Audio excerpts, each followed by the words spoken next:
Hey guys, tonight we step into a world where the horizon is your to-do list and the ground beneath you is basically a suggestion.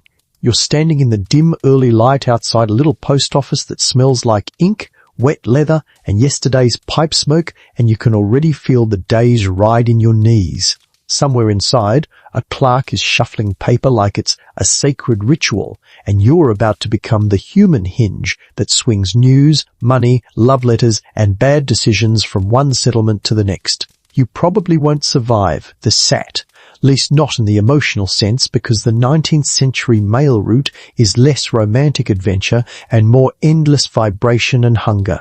So, before you get comfortable, take a moment to like the video and subscribe, but only if you genuinely enjoy what I do here. And while you're at it, drop your location and local time in the comments, because it's always mildly magical to picture you listening from a quiet kitchen or a dark bedroom somewhere else in the world. Now, dim the lights, maybe turn on a fan for that soft background hum, and let's ease into tonight's journey together. You step inside, and the room tightens around you with that particular kind of 19th century clutter. A counter scuffed smooth by elbows, pigeonholes stuffed with folded paper, and a battered scale that looks like it has weighed everything except joy. The postmaster, part gatekeeper, part accountant, part gossip, eyes you, the way someone eyes a new mule. Not mean exactly, just assessing. Can you stand the pace? Can you keep your mouth shut? Can you keep a bag of other people's hopes from getting damp? This is where you learn your first mainstream truth about the job. The postal system isn't a casual side project. In the United States especially, it's one of the biggest federal operations of the century, sprawling fast as the country sprawls, and routes get awarded through contracts that feel like a mix of business bidding and frontier gambling. The government wants regular service. Settlements want connection. And you want steady pay, or at least pay that looks steady on paper. On paper. That phrase will haunt you. The postmaster slides a document toward you. Your name, the route, the schedule, the expectations. If you're imagining a polite handshake and a welcome aboard, gently lower your expectations like you're lowering a baby into a bath.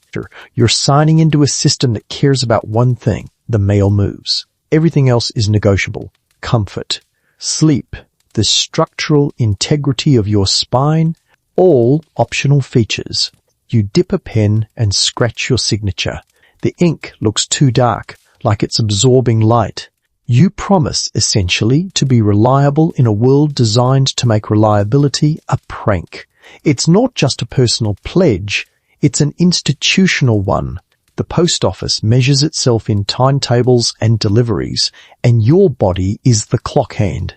Now comes the gear talk, which is where romance goes to die. The postmaster points to a stack of canvas sacks, each one tagged with numbers and places.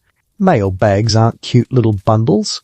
They're practical, heavy, and often sealed. Depending on where you are and what you're carrying, the bag might be locked with a key system or sealed with wax.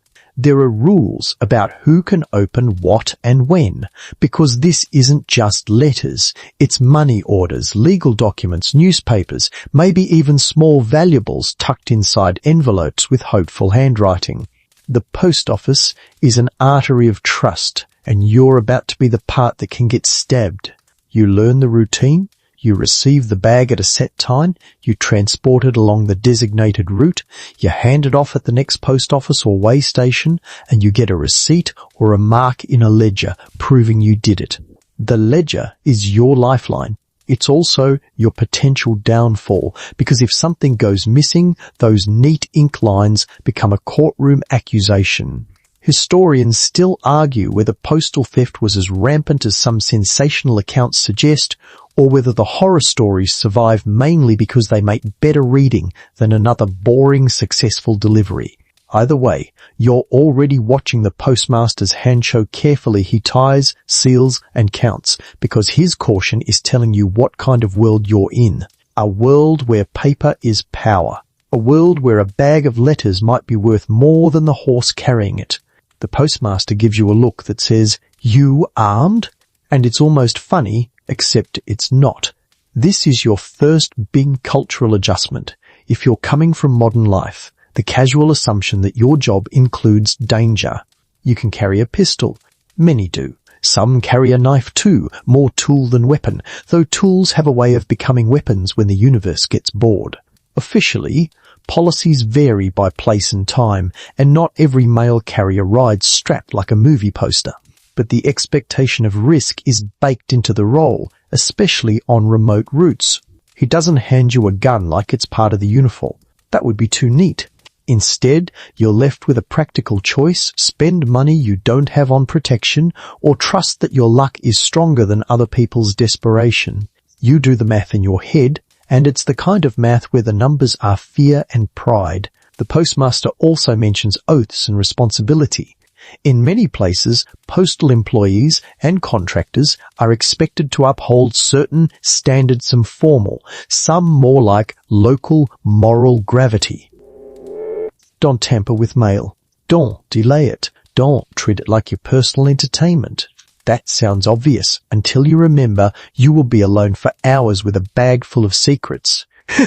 A love confession, a land deal, a letter from a mother to a son who might not be alive when it arrives.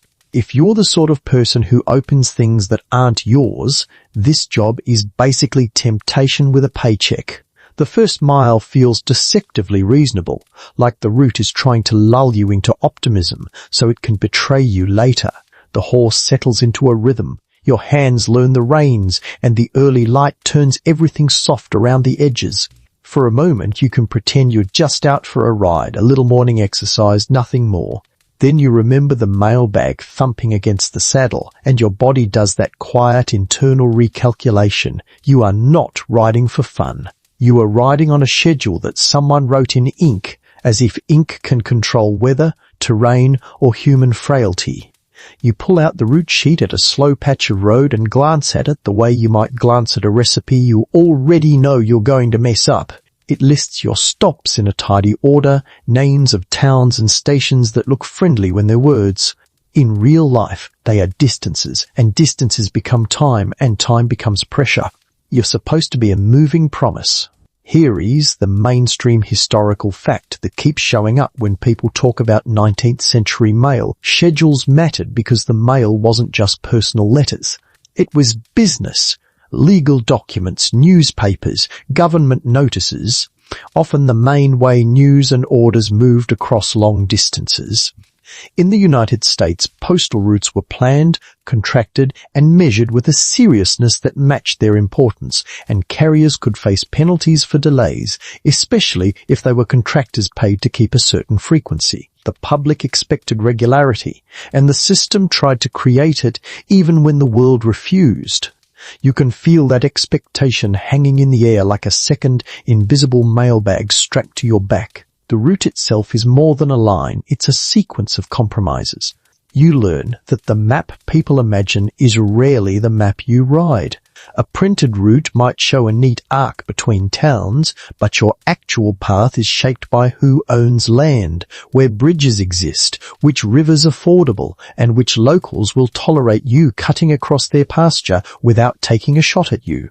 Sometimes you're on what passes for a road.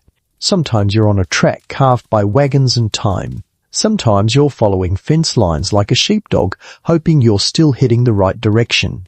You start noticing the landmarks that matter on a mail route, not the postcard ones, the practical ones. A lone cottonwood that means you're halfway to the next station.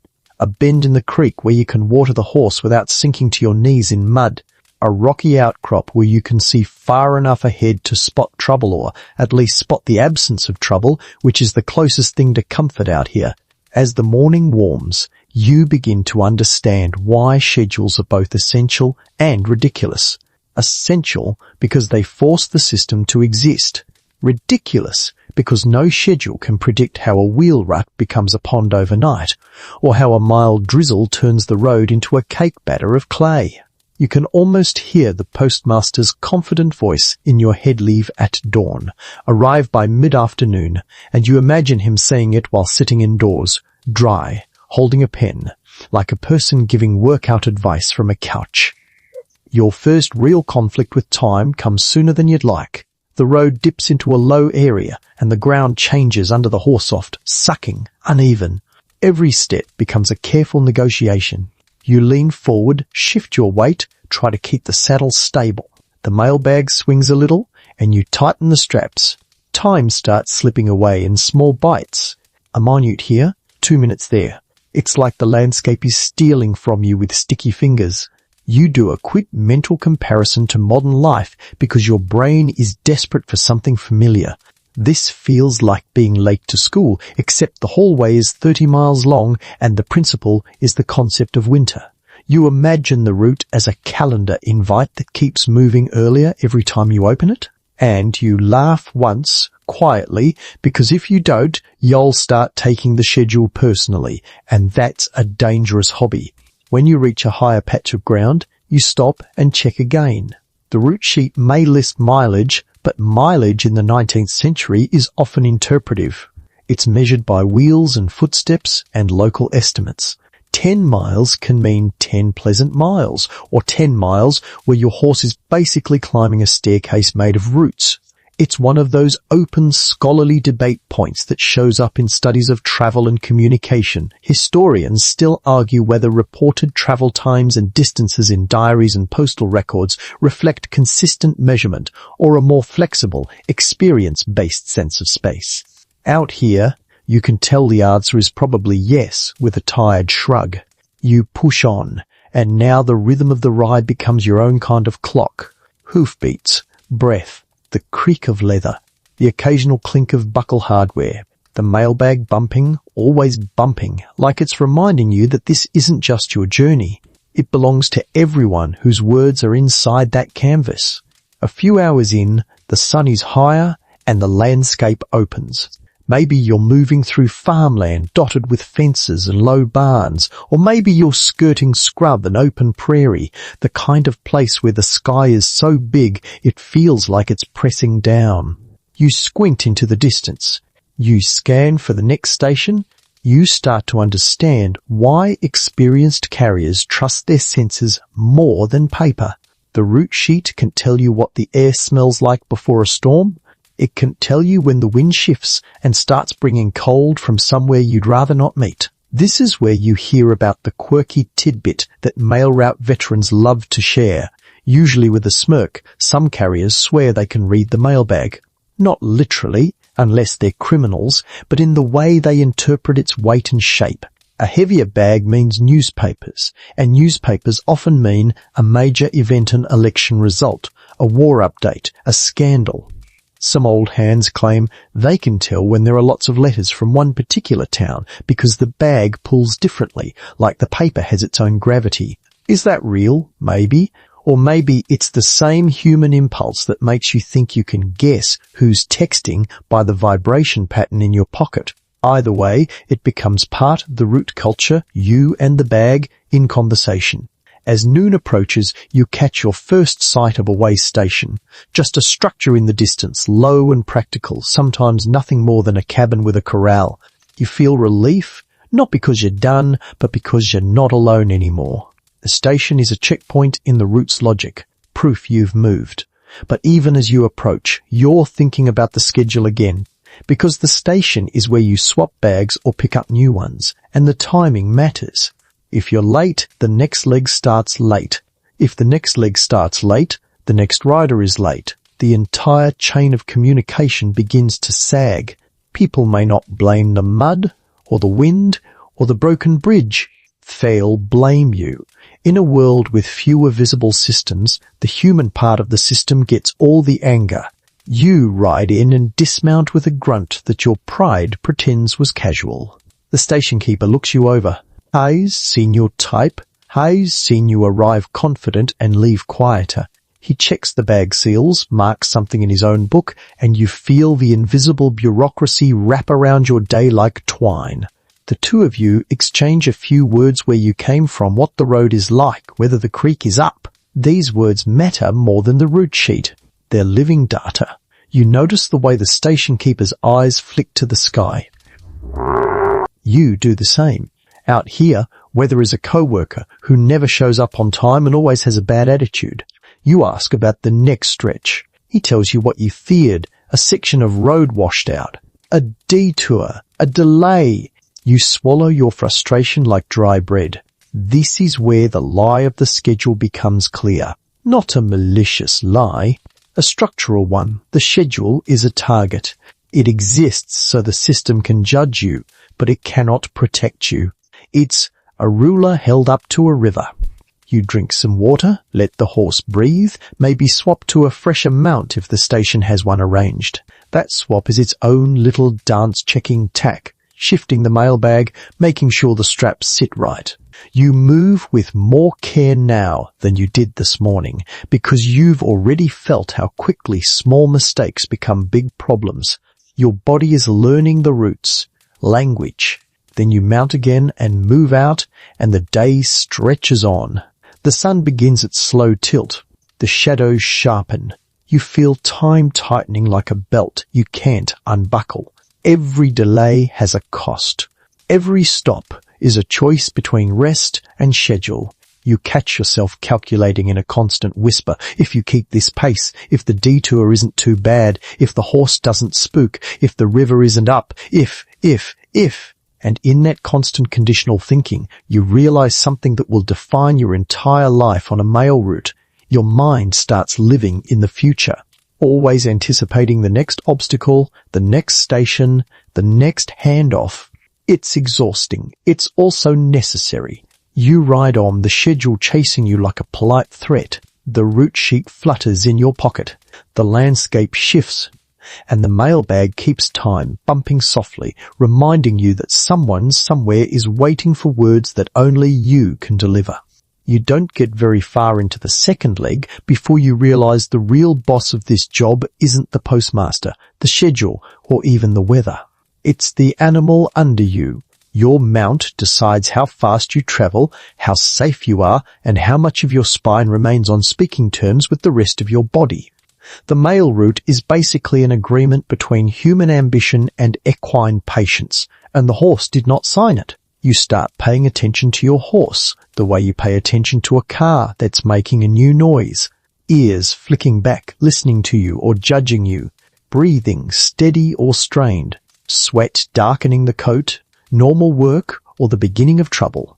Every signal matters, because if your mount goes lame or exhausted, you don't just lose time, you lose mobility, which in the 19th century is another way of saying you become a stationary target holding a valuable bag. Here is the mainstream historical fact that anchors you for much of the 19th century. Horses and mules are the backbone of overland mail transport, whether you're a solo rider on a rural route or part of a stage line with teams and stations. Postal service depends on relay systems, places where animals can be swapped, watered and fed, because pushing one mount too far risks collapse, injury and missed deliveries. Even when coaches carry the mail still moves at the speed of animal power, and animal power has limits. No one can optimize that away with a motivational speech. You think about the way you treated the horse at the first station. Maybe you were careful. Maybe you were a little rushed. Either way, you learn quickly that tack is a life support system. The saddle isn't just a seat. It's a platform distributing weight and friction across an animal's back, a strap that slips, a girth that loosens, a saddle blanket that bunches toes aren't small annoyances. They become sores. Sore backs become slower travel. Slower travel becomes late mail. Late mail becomes angry people. Angry people become your problem. It's a chain reaction that starts with one wrinkle of cloth. So you stop now and then brief. Efficient, pause a stow, check fit and tightness. You run your hand under the saddle edge feeling for hot spots. You check the cinch. You look for sweat patterns that hint at rubbing. You become the kind of person who can tell the difference between normal damp and this is going to blister. It's not glamorous knowledge, but it's survival knowledge. And yes, it is deeply humbling that your professional success depends on whether a strap sits 2 fingers too far forward. Your own body, meanwhile, is filing formal complaints. The first day, the saddle feels merely uncomfortable. By the second, it feels personal. Your thighs chafe. Your lower back tightens. Your hands get sore from the reins and the constant micro-corrections. You shift your weight, trying to find a position that doesn't feel like it was designed by someone who hates hips. You discover the truth. Nobody puts on recruitment posters. The mail route is mostly vibration. You're not traveling. You're being rattled from place to place. You try a little humor to keep yourself steady. You think, this is like sitting on the world's worst office chair, and then you remember office chairs don't occasionally try to eat your hat or step into a ditch on purpose. That's joke 1. Joke 2 arrives when you realize you're basically wearing an early version of a fitness tracker, except it's your own exhaustion, and it keeps updating with messages like, "Congrats, you're still tired." Joke 3 comes later, when you imagine explaining your job to someone modern. "Yes, I deliver communication. No, I cannot just email it. My horse doesn't support Wi-Fi." If you're lucky, the route has some form of remount system fresh animals at certain points, sometimes funded by the contractor, sometimes arranged locally. If you're not lucky, you're responsible for your own animal's condition across long distances, which means you become a mobile manager of feed and fatigue. Feed is not optional. A working horse needs calories, water, and rest. And the rest part is tricky on a male schedule that treats rest like an indulgence. So you learn the unglamorous math of oats and hay. You figure out how much you can carry, what stations have, and what you might have to barter for if supplies are thin. In some regions, corn is common feed. In others, it's oats. In still others, you're grateful for anything that isn't mouldy. You also learn not to overfeed right before hard riding, because a full belly and hard work can mean colic and disaster. Your horse is a living engine, yes, but it's an engine with a digestive system that holds grudges. Then there are mules. If you've never spent time around mules, imagine a horse that read the terms and conditions and decided to negotiate. Mules are often prized on rough routes because they can be sure-footed, tough, and less prone to panic than some horses. They can also be famously stubborn, which is a polite way of saying they have boundaries. You might find yourself assigned a mule for a mountainous or rocky stretch, and at first you bristle at the slower pace. Then you hit a narrow ledge or a slippery crossing, and you quietly develop gratitude for an animal that takes its time instead of auditioning for a dramatic fall. To raise an open scholarly debate that drifts through the background of all this, historians still argue whether mules truly outperformed horses on long, demanding mail routes when you account for speed, endurance, and maintenance costs, or whether their reputation has been amplified by memorable stories of mule stubbornness and survival. Out here, you don't care who wins the academic argument. You care who gets you and the mailbag to the next station without a broken leg and a ruined day. You also pick up the small folk knowledge that riders trade like currency. How to tell if a horse is blown, overworked, and struggling by the way it breathes and holds its head. How to cool a hot animal gradually instead of letting it stop abruptly and seize up. How to let it sip water in stages after hard work rather than gulping until it cramps. These aren't things you learn from a pamphlet. You learn them from tired men with calloused hands and from the consequences of ignoring them. And then there's the quirky tidbit, the kind that makes you blink and wonder if you're in a dream. Some riders swear by odd homemade saddle sore cures that range from sensible to completely unhinged. You hear about salted water washes, grease mixtures, and herbal poultices that smell like a kitchen experiment. There are even tales of carriers using tobacco juice as an antiseptic rub, because nothing says medical science like, let's smear whatever we have on it and hope. Does it work? Sometimes the only working part is that it convinces you to keep going. The placebo effect is strong when your alternative is sitting down and crying, and neither option is on the schedule. As the afternoon wears on, you start treating your mount with a kind of respectful attentiveness that borders on friendship, even if you'd never say that out loud. You talk to it sometimes, not big speeches, just murmured cues and reassurance. You pat its neck at stops. You check its hooves for stones. Hoof care is another quiet pillar of the route. A small crack can become a big split. A loose shoe can become lameness. You don't need to be a full farrier, but you need enough sense to notice trouble early. You also start understanding why some stations exist where they do. It's not just human convenience, it's animal necessity. A station near water, near forage, near shelter from wind. A place where you can swap out a tired mount for a fresher one, if the system is organized well enough. When it is, the route feels almost miraculous. You ride in, hand off the bag or swap it, trade animals, and keep moving like a living relay baton. When it isn't, you ride in and find the fresh horse is fresh in the sense that it has never heard of a saddle and would prefer you didn't introduce the concept. You tighten the girth again. You shift the mailbag to sit just right. The animal under you moves forward and you feel the route continue through its muscles. You're learning to match pace, to work with what you have, to treat speed as something you borrow rather than something you own. And quietly, underneath your fatigue, you feel the shape of your new life settling in. This job is not you conquering distance. It's you negotiating it through leather, feed, patience, and the steady, stubborn heartbeat of the animal carrying you. By now, you're not just riding a route. You're babysitting a canvas sack like it's the crown jewels, except the crown jewels don't contain someone's awkward apology letter or a grandma's recipe written in shaky handwriting. The mailbag has a presence. It's weight, sure, but it's also the feeling that you're carrying other people's private lives in bulk. It thumps against the saddle with every step, and you start to recognize its rhythm the way you recognize your own pulse when you're trying to fall asleep. At the next stop, the first thing you do isn't stretch your legs or admire the view. You check the bag, you check the straps, you check the seals. Because the mailbag isn't just Fabricites, an institution in portable form. This is where you get a clearer sense of how the system tries to protect itself. The mainstream historical fact here is simple and sturdy.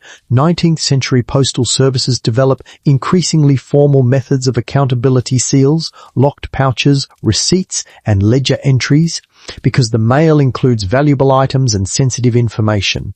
In many places, certain kinds of mail travel in locked bags or pouches that only authorized postal officials can open.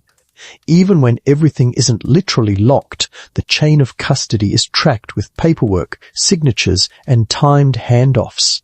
The mail moves because people can prove it moved, and your job is to keep that proof intact.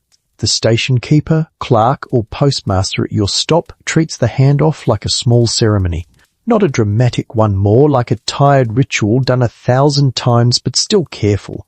You present the bag. He inspects the seal. If there's wax, he looks for cracks. If there's a lock, he checks that it hasn't been tampered with.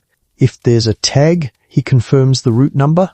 The whole thing takes minutes, but those minutes decide whether you are reliable or suspicious. You learn quickly that a seal isn't just security, it's a signal. It tells everyone down the line this was closed properly at the last point. It also tells everyone if it's broken, somebody did something. And somebody tends to become you until proven otherwise. It's like being the person who brings a pizza to a party and discovers the box is open suddenly you're in a courtroom of side eyes. When you're given a new bag, you feel the shift immediately. Some are light, mostly letters, maybe a few small newspapers folded tight. Others are dense and awkward, heavy with printed material or bundled packets. Newspapers can add surprising weight, and they're often bundled in stacks that sit like bricks. You adjust your saddle setup because if the bag sits wrong, it pulls and rubs, and you're not adding mailbag-induced hip injury to your resume if you can help it. You don't personally sort the mail the way a clerk does. Most of that happens at post offices, but you do handle it in ways that matter. You keep different bags separate when you're carrying more than one. You make sure route tags don't get swapped. You learn the habit of checking labels twice because one wrong drop-off can create a chain reaction of confusion that takes weeks to fix. In a world without instant tracking, a misplaced sack can become a mystery story told at a counter for months. And then you start thinking about what's inside. Not because you're trying to be nosy, at least, not openly, but because understanding the mailbag's value changes how you ride, where you stop, and what you say to strangers. Letters are the obvious part. Personal correspondence, business instructions, legal notices. But the mailbag is also money in various forms. In the 19th century, people send cash despite the risk, or they use postal money orders in places and periods where that system exists. They send drafts, promissory notes, land documents, bank notices, and sometimes small valuables tucked into envelopes with a hopeful confidence that makes you wince. You start to see the mailbag as a travelling safe that someone forgot to armour. You also learn that the mailbag is an information bomb. The moment you roll into town, people want to know what you brought. Not the contents exactly, though some will ask with a straight face, but the implications. Any papers? Any news from the East? Anything for the mill? You become a walking refresh button. And you have to be careful, because if you reveal too much, you invite trouble.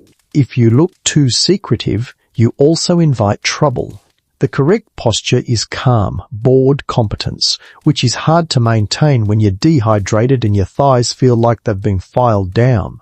This is where you pick up one of the jobs, subtle skills, controlled conversation. You answer questions without feeding people. Just the usual, some papers, a decent load today. You don't announce, oh yes, there's probably a thick envelope of cash for the general store, come rob me. You keep your tone neutral, like you're discussing the weather, except the weather doesn't pay in banknotes. Still, the knowledge sits in your mind, because robbery is not theoretical. The mailbag's value makes it a target, and people in desperate conditions notice patterns. They watch routes. They learn schedules, same schedules you're already struggling to meet. Your predictability is their advantage. Historians still argue whether mail route robberies were concentrated in specific regions and brief spikes of lawlessness, or whether they were a persistent, everyday threat that carriers simply learned to absorb as part of the job. Either way, you don't need a statistic to feel the risk. You feel it when someone lingers too long near the stable. You feel it when a stranger asks exactly where you're headed next. You feel it when the road ahead narrows and the trees feel closer. Then comes the practical security, how you physically carry the bag. You lash it tight, because if it slips or falls, you can lose it without noticing, especially at speed or in rough ground. You position it to minimize visibility, depending on the saddle setup. Some carriers prefer a certain side so they can keep a hand near it. Others balance weight for the horse's comfort. Terriers, no perfect answer, only trade-offs. And yes, there's a moment where you realize how absurd this is. You, on an animal, guarding paper against theft, weather and accident, as if you're a medieval courier transporting royal decrees. Joke one lands right there, because you picture yourself as a security professional, except your security system is hope and a tight knot. At a busier stop, you see the inner mechanics more closely. A clerk pulls open pigeonholes and checks names. He stamps and marks items with practice speed. Ink pads, hand stamps, a scale, strings, sealing wax simple tools doing heavy work. You watch him bundle newspapers, tag sacks, and make ledger entries that become the official memory of the route. Without those books, the whole system would dissolve into accusation and shrugging. With them, it becomes a machine made of paper.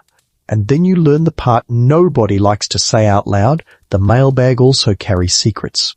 Not romantic secrets, though yes, those too. Real secrets, political messages, business schemes, evidence of debts, sometimes letters that could ruin reputations if read by the wrong person. You don't need to open them to sense that. The tension is in the care people take when they hand envelopes over the counter, the way they glance around the room before sliding a packet forward, the way they ask quietly, "Will this go safe?" Your job, officially, is not to promise safety. Your job is to move it. But you start to feel the weight of the implied promise anyway. A strange kind of responsibility settles in. You are the gap between sent and received. You are the vulnerable middle. If things go wrong, they go wrong with you in the frame. Here is the quirky tidbit that floats through postal folklore. Some communities treat the mailbag as so symbolically important that they develop tiny local superstitions around it. A bag arriving torn is bad luck for the month. A missed delivery means someone's about to move away. In a few places, people swear the mailbag sounds different when it carries sad news, like the paper inside has a heavier silence. Rationally, that's nonsense. Sleepy, humanly, you can see how it happens. When your whole connection to the wider world comes in one sack, you start giving that sack feelings. You start noticing your own feelings too, a kind of guarded pride. You're part of something large. You're the connective tissue. But you also feel the constant, low-grade suspicion that the world places on you simply because you have access. People trust you with their words, and at the same time, they watch you like you might steal them. It's a weird social position, respected, needed, and quietly monitored. You also discover the awkward reality that sometimes people try to use you. Can you slick this in? Can you hand that to my cousin directly? Can you just make sure it gets there fast? You learn to refuse politely, because favors can turn into accusations. Joke 2 arrives when you realize you're basically an analog version of customer support. Everyone thinks you personally control the system, and you're one bad interaction away from being blamed for the entire concept of mail. As you leave the stop, the mailbag is new, again different weight, different shape, different consequences. You tighten it down.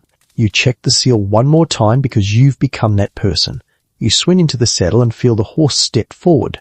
The road ahead looks ordinary, dirt, ruts, grass at the edges, maybe a line of trees. But now you see it differently. Every bump is a risk to the bag. Every pause is a chance for someone to get curious. Every mile is a test of whether you can keep this mobile vault intact. And there's one last small joke. Quiet and private, as you settle into motion, you think about how people today panic when a package is out for delivery for more than 3 hours.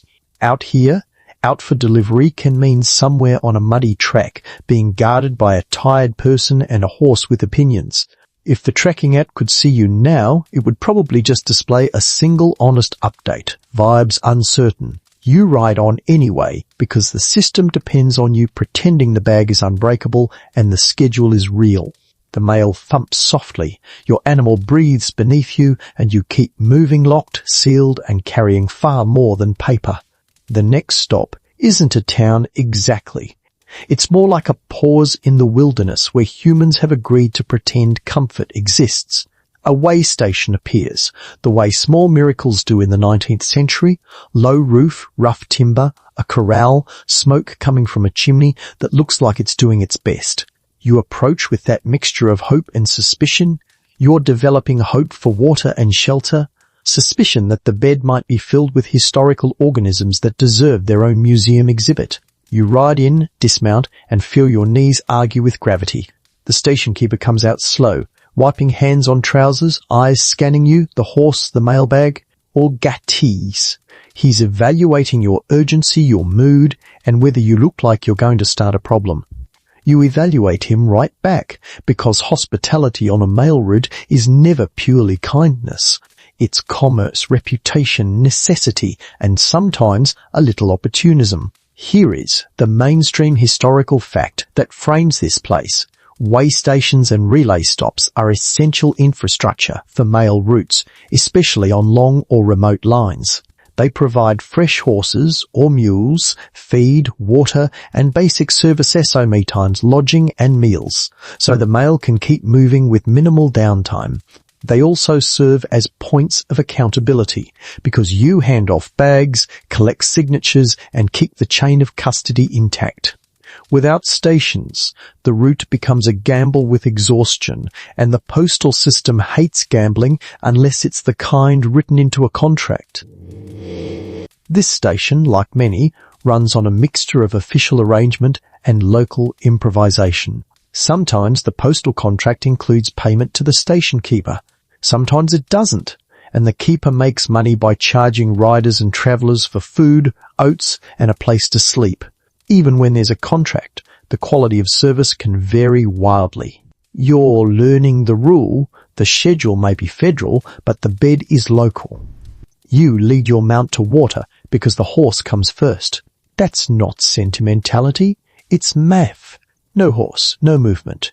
You watch it drink, not too fast, then you check the animal's legs, run a hand down the tendons, feel for heat. You loosen tack so the back can breathe. The station keeper offers feed oats. Maybe, hey, and you negotiate like someone buying fuel. This is where the route's economics become personal. Every handful of oats is part of your operating budget. You're not just a rider, you're a tiny logistics manager with dust in your teeth. Now you step inside and the station interior has that familiar smell, smoke, grease, damp wood and the ghost of 1,000 tired people. To res a table, maybe a bench, maybe a few hooks for gear. The light is dim even in daytime because windows are small and heat is precious. You can hear someone stirring a pot and your stomach reacts like it's been waiting all day for permission to remember hunger. Meals at way stations tend to be simple and repetitive. Bread, beans, salt pork if you're lucky, maybe stew that's been stew since Tuesday and is now an ongoing project. You sit and eat because you need the energy, not because you're having a culinary experience. Still, the first hot bite feels like mercy. You drink water, maybe coffee if they have it. Coffee at stations can be strong enough to wake the dead or weak enough to count as warm sadness. Either way, it's something. You watch the other people in the room, if there are any. A traveller, a drover, another rider. Everyone has the same slightly hollow look. Moving through space costs a lot here. People talk, but not too much. Conversation is functional. Where are you headed? How's the road? Any trouble? The way station is an information exchange as much as a service stop, like a 19th century message board where the posts are spoken and the moderators are hunger and fatigue. This is where you pick up the fringe tidbit that station lore loves. Some stations, especially in isolated areas, gain reputations good or bad that become part of route culture. You hear whispers about a particular stop where the keeper waters down the oats, which is not a thing. Oats are supposed to do, but rumour doesn't care. Another where the stew allegedly contains more mystery than meat. Another where a rider swears he once saw the owner sleep with one eye open and a shotgun in his lap because stations can attract trouble and the keeper knows it. Are all these stories true? Probably not all, but they spread and they affect choices. If you can push to the next station rather than stop at the infamous one, you might unless the weather says otherwise. And then there's the sleeping situation, which is where your modern brain tries to stage a protest. A bed might be a rough mattress stuffed with straw. It might be a shared bunk. It might be a blanket on the floor near the hearth. Privacy is rare. Quiet is negotiable. Cleanliness is aspirational. You inspect the bedding with a careful eye, not because you're picky, but because you've heard enough. Fleas, lice, bedbugs. Here's the classic trio of historical companionship, and they do not respect your personal boundaries. You consider sleeping in your clothes. You consider not sleeping. You consider setting yourself on fire and starting over as someone else. Joke one, you think. This is the original budget travel, except the budget is your skin. If you do lie down, you do it with strategy. Air, boots nearby, coat folded as a pillow, mailbag security either kept close or stored in a way the station keeper recognizes as official. Some riders sleep with the bag near them because trust is a flexible concept. Others rely on station procedure and locked storage. The choice depends on the station, the region, and your sense of how likely someone is to test your defenses while you're snoring. You also learn the social rules of stations. Don't insult the food, even if it tastes like it was cooked by someone who hates seasoning. Don't complain too loudly about the bed, because the keeper will remind you there's always the ground outside. Don't start fights, because you are far from help, and you need these places. Way stations are like lifeboats. You may not love the captain, but you do not punch him. Historians still argue whether the quality of way stations improved over the 19th century as routes stabilized and commerce increased, or whether conditions remained stubbornly harsh because remote areas simply couldn't support better infrastructure. Sitting here, chewing bread that could double as a building material, you feel like the answer depends entirely on where you are and how much the station keeper cares. The system is uneven. Some stops are almost comfortable.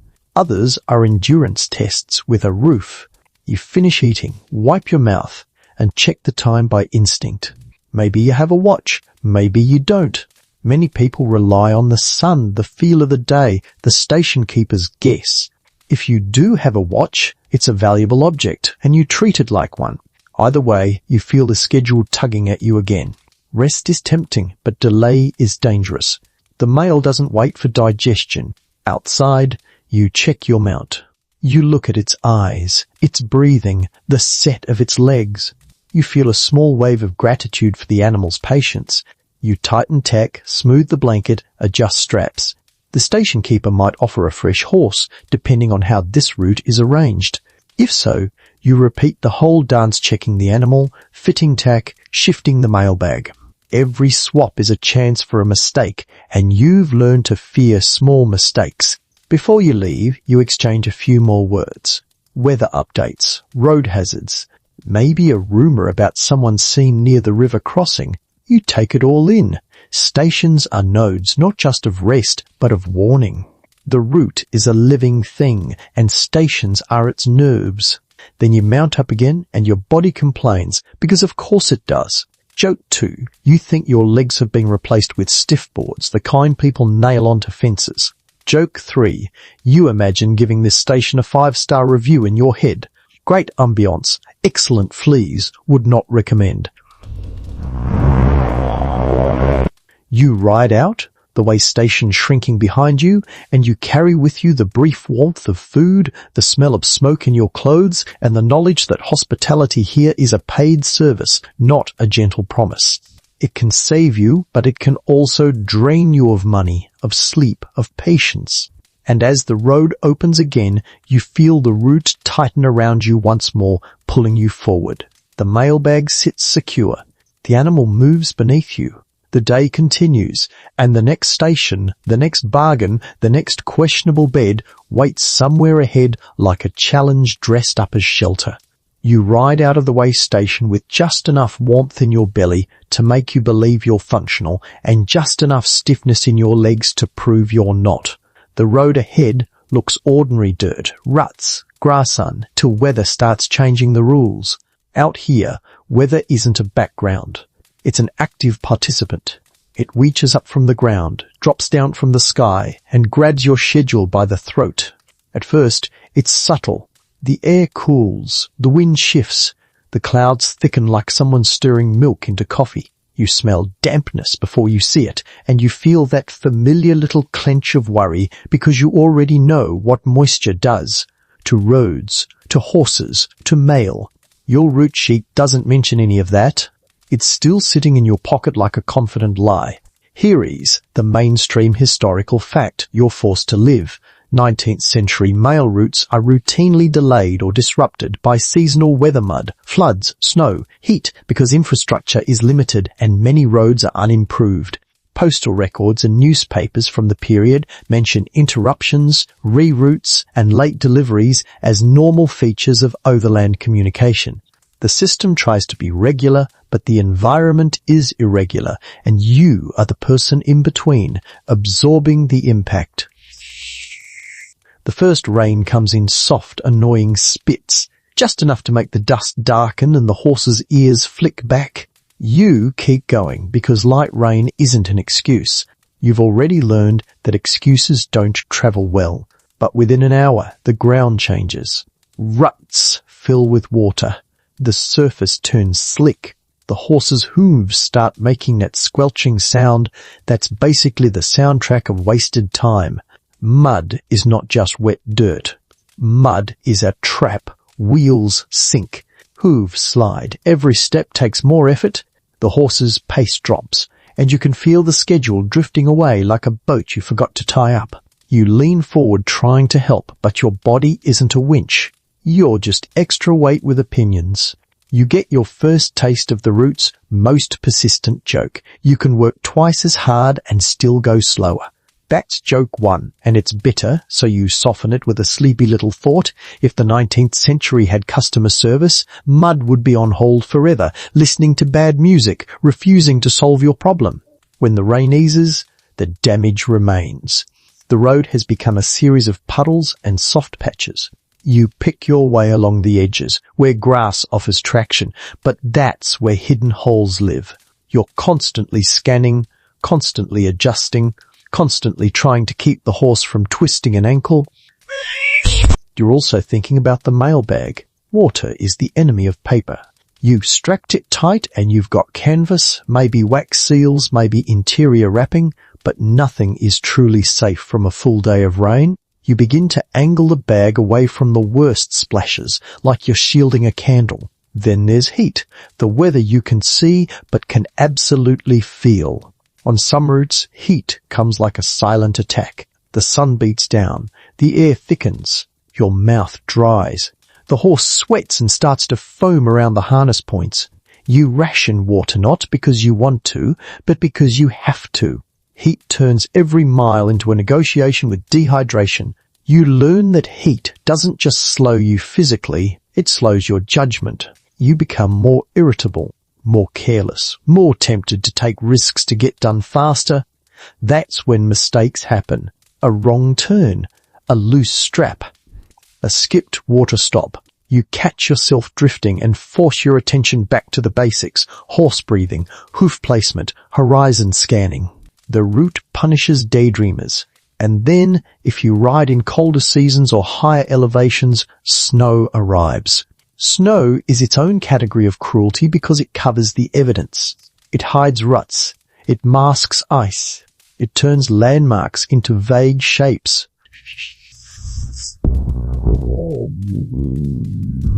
It also muffles sound, which is peaceful in a way that feels suspicious, like the world is trying to lull you to sleep so it can drop you into a ditch.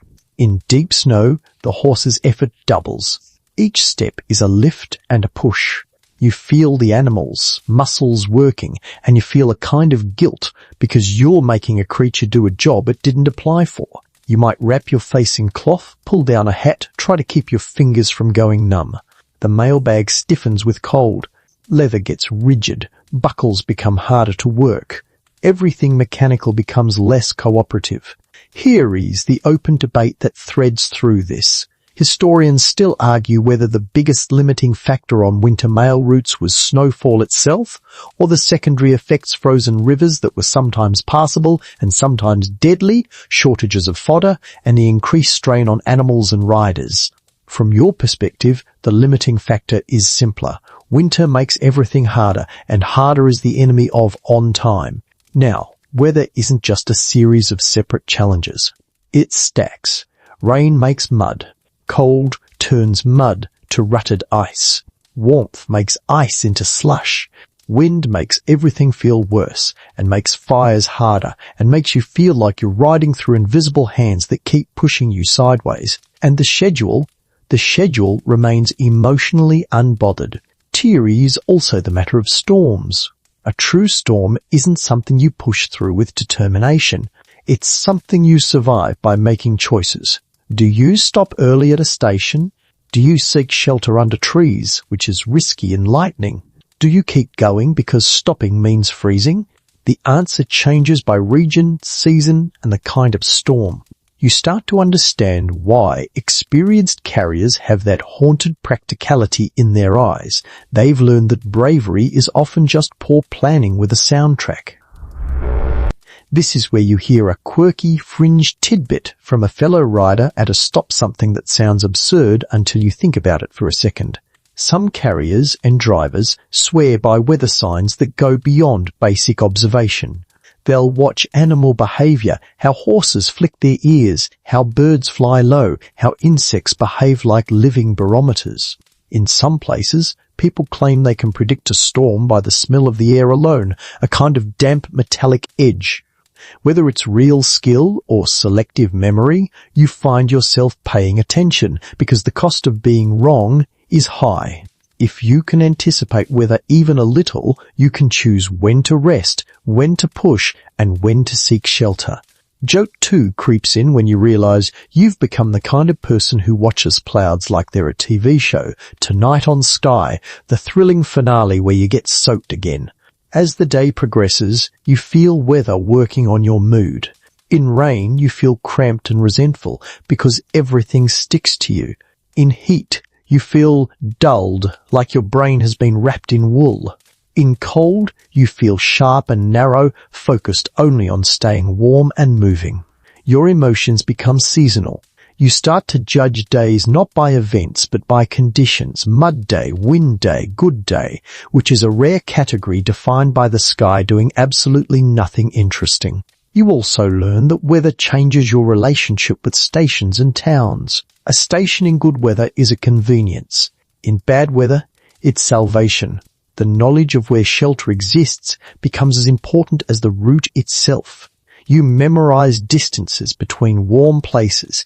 You learn where there's wood, where there's water that isn't frozen, where a keeper is likely to let you sleep near the stove. These are not romantic map details. They are survival map details. When the sky clears after rain, the road doesn't magically recover. It becomes a field of drying ruts, hardened ridges, and slick patches. The sun turns mud into a rough, uneven surface that jars your bones. Your horse stumbles once, catches itself, and your heart jumps. You check the mailbag again, always again. The more weather tries to shake you, the more you cling to routine as your anchor. Joke 3 arrives in the form of a simple, tired thought. If someone invented the forecast, you'd like to mail them a thank you letter, except you can't, because you're living in the part of history where predicting weather means looking at a cow and hoping. You ride into evening with damp clothes drying stiff, or sweat cooling into chill, depending on the day's personality. The horizon turns orange, then grey. The wind softens, or sharpens. The horse's breath puffs, or doesn't. You're always adjusting, always compensating. And through it all, the mailbag remains your constant. Canvas, straps, seals your portable responsibility. Weather doesn't care what it contains, but you do. You keep it as dry as you can, as stable as you can, because inside are words that someone wrote under a different sky, in a different mood, trusting that you would be the bridge. By the time you glimpse the next stop ahead, you're not thinking about heroism or romance. You're thinking about a dry corner, a warm cup, a place to loosen tack. You're thinking about how weather has reshaped your day, your pace, your posture, and your patience. And you understand, in a quiet way, that on a 19th century mail route, you don't just travel through weather. You negotiate with it, hour by hour, accepting small defeats so you can keep moving toward the one thing that matters, the handoff. After enough mud and wind, you start longing for something simple, like a road that behaves. And then the route gives you the opposite. Roads that aren't roads at all. Just a set of shared guesses pressed into the ground by hooves, wheels, and stubbornness. You ride out of a stop expecting a defined path, and instead find yourself scanning the landscape for signs that other people once made the same choice you're about to make. The track splits. No sign. No nice little arrow. Just two rutted possibilities, both equally unconvincing. You slow because speed is the enemy of thinking, and you stare the way someone stares at a multiple-choice question written by a prankster. The horse shifts under you like it's bored with your indecision. You pull the route sheet, but the route sheet is not a map. It's more like a promise that somewhere, theoretically, there is a way forward. Here is the mainstream historical fact that becomes painfully practical. Much of 19th century overland travel, especially outside major cities, depends on unimproved roads, informal tracks, and locally maintained routes. Even where roads exist on paper, their condition varies by season and maintenance, and many mail carriers rely on landmarks, local knowledge, and established wagon ruts rather than standardized signage. When you hear mail route, don't imagine a smooth line. Imagine a living thing that shifts. You choose the track that looks more traveled because you're human and you believe in crowds, even when the crowd is made of old hoof prints. The ground is uneven. The ruts are deep enough to catch a wheel, which doesn't matter to you until you remember that you might share the route with wagons and stages. If you're on a mounted route, you at least have the advantage of picking around obstacles. If you're ever attached to a stage line, you learn quickly that a coach is basically a rolling commitment to suffering, and every rut is a vote against your comfort. The track narrows into something that feels like a corridor between brush. You lean slightly, avoiding branches. Your shoulders tense. It's quiet enough that you hear the leather creak and the horse's breath. You don't like quiet on a narrow path. Quiet feels like an ambush waiting to happen, even if nothing is there. You remind yourself you're thinking like this because you're tired and because the mailbag makes you paranoid. Still, you scan, always scan. Then the route drops toward a river crossing and you realize road is often a polite term for place where you eventually hit water. If there's a bridge, it might be narrow, wooden, and creaking like it's about to file a complaint. If there's no bridge, you're looking for a ford shallow enough to cross, firm enough not to swallow hooves. And if neither is safe, you're looking for a ferry, which is just a raft with opinions and a schedule of its own. You reach a ferry point and see the operator someone local, someone who probably hears mail and thinks payment. Ferries on routes are both helpful and maddening. Helpful because they exist. Maddening because they can cost time, money, or both. Sometimes you can claim priority because you're carrying mail, sometimes you can't. Sometimes the ferryman is cooperative. Sometimes he's slow on purpose because he knows you're trapped by the river and the schedule. Joke 1 slides in as you wait. You think, ah yes, the timeless efficiency of public infrastructure. And then you remember this isn't public. It's just a guy and a boat, and the guy is not interested in your feelings. When you finally cross, the river becomes another mark on your internal map, another story your body will remember. The horse steps onto the far bank, shakes a little, and you keep going. The route turns rougher. Rocks, roots, a sudden incline. This is the part of the job that's hard to explain to anyone who's only experienced roads as predictable surfaces. Here, you are constantly adapting. You stand slightly in the stirrups to absorb shocks. You shift your weight uphill. You let the horse choose footing. You become less of a driver and more of a partner, because forcing an animal across bad ground is how you end up on the ground yourself. You begin to understand why some routes develop shortcuts that aren't official. Locals tell you about a pass that saves an hour, a trail that cuts around a swamp, a back way that avoids a notorious stretch. Shortcuts are tempting because schedules are merciless. But shortcuts are also risky because unofficial trails can disappear, flood, dead-end, or lead you directly into trouble. You measure every helpful tip against your fear of being lost with the mailbag. Historians still argue whether informal route adjustments, detours, shortcuts, alternate trails should be seen as failures of the official postal system or as evidence of its flexibility and adaptation to local conditions. From your saddle, it feels like adaptation is the only reason the system works at all. If you rode strictly by paper, you'd be late forever. Now you hit a stretch where the road is basically a series of wheel grooves carved into hard ground. The ruts are so deep that your horse has to step carefully, like walking along a trench. You can't easily pass a wagon if one appears, and if the rut is filled with water or ice, it becomes a sliding hazard. You find yourself riding the edge where the ground is higher, but that edge crumbles in spots. It's like choosing between the worst options repeatedly, which is, honestly, the core skill of this job. Joke 2. You imagine the route designer proudly presenting this road like a finished project, and you covered in dust giving it a slow clap. Incredible work. Truly. Did you build it with your eyes closed? The day keeps moving, and with it the shape of the route. You pass through areas where the track is wide and firm, a brief relief. Then you pass into places where the path is sand, loose, and dragging at hooves like a hand trying to pull the horse backward. Sand is sneaky. It doesn't look dangerous, but it saps energy fast. The horse breathes harder. Your pace drops. The schedule falls behind again. Always again. Then comes the ridge, and it's steep enough that you have to dismount. You slide off the saddle and lead the horse because a smart rider knows when not to be extra weight. Your boots sink a little. Your legs complain. You guide the animal around rocks and scrub, feeling the heat of its body and the tension of the lead. You're sweating, and you can feel the mailbag tugging with every step, like it's impatient. At the top, you remount, grateful for the view and annoyed that views don't count as making up time. The landscape stretches.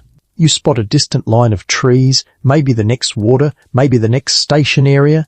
You try to hold the route in your head as a sequence, ridge, then creek, then fence line, then open field, then the cabin with the broken roof. This is how you navigate. Not by coordinates, but by memory and story.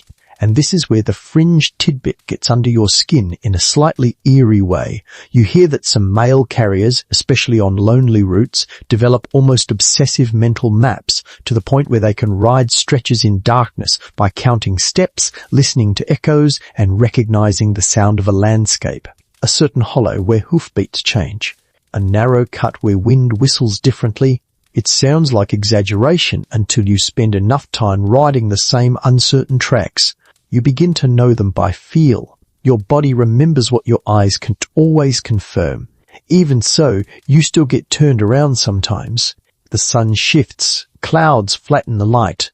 Everything looks the same.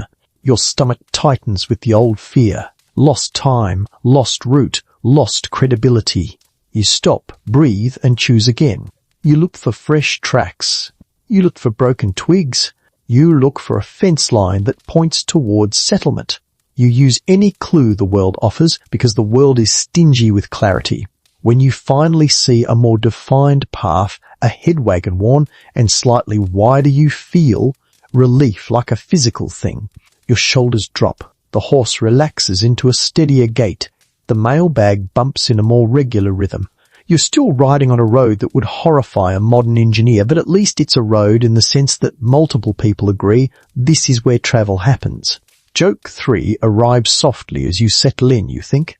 Maybe one day they'll invent something called pavement, and you chuckle because it feels impossibly luxurious, like imagining a bed with no fleas. As evening approaches, you realize how much the road's uncertainty has drained you. Not just physically, but mentally. Constant decision-making is exhausting. Constant scanning is exhausting. Constant balancing between speed and safety is exhausting. Ceremony.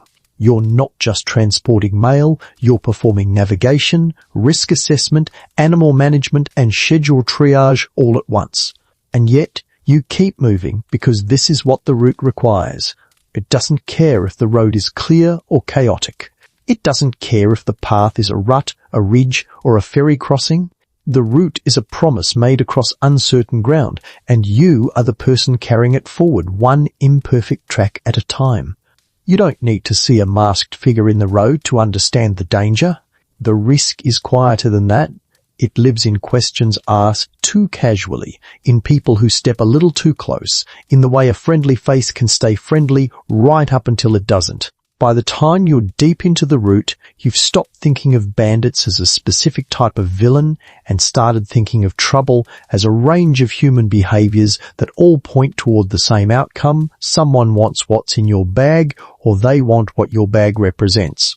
You ride into a small cluster of buildings, barely a settlement, more like a few families agreeing not to be alone, and you can feel eyes on you before anyone says a word.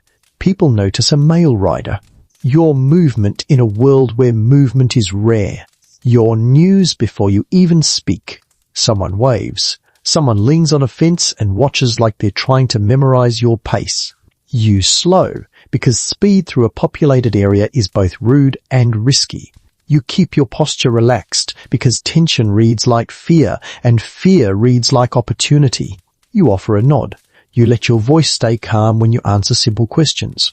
You're practicing a skill that doesn't show up in job descriptions, projecting, "I am not worth the hassle." Here is the mainstream historical fact that sits behind all of this. Mail robbery and interference are serious concerns in the 19th century, enough that postal authorities and governments create laws and penalties specifically targeting crimes against the mail.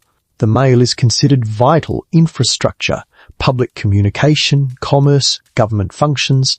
Attacks on it can be treated harshly, but harsh penalties don't stop desperate people, and they don't stop opportunists who think they won't get caught. Out on a route, the law is often a distant concept. Your immediate protection is your judgment.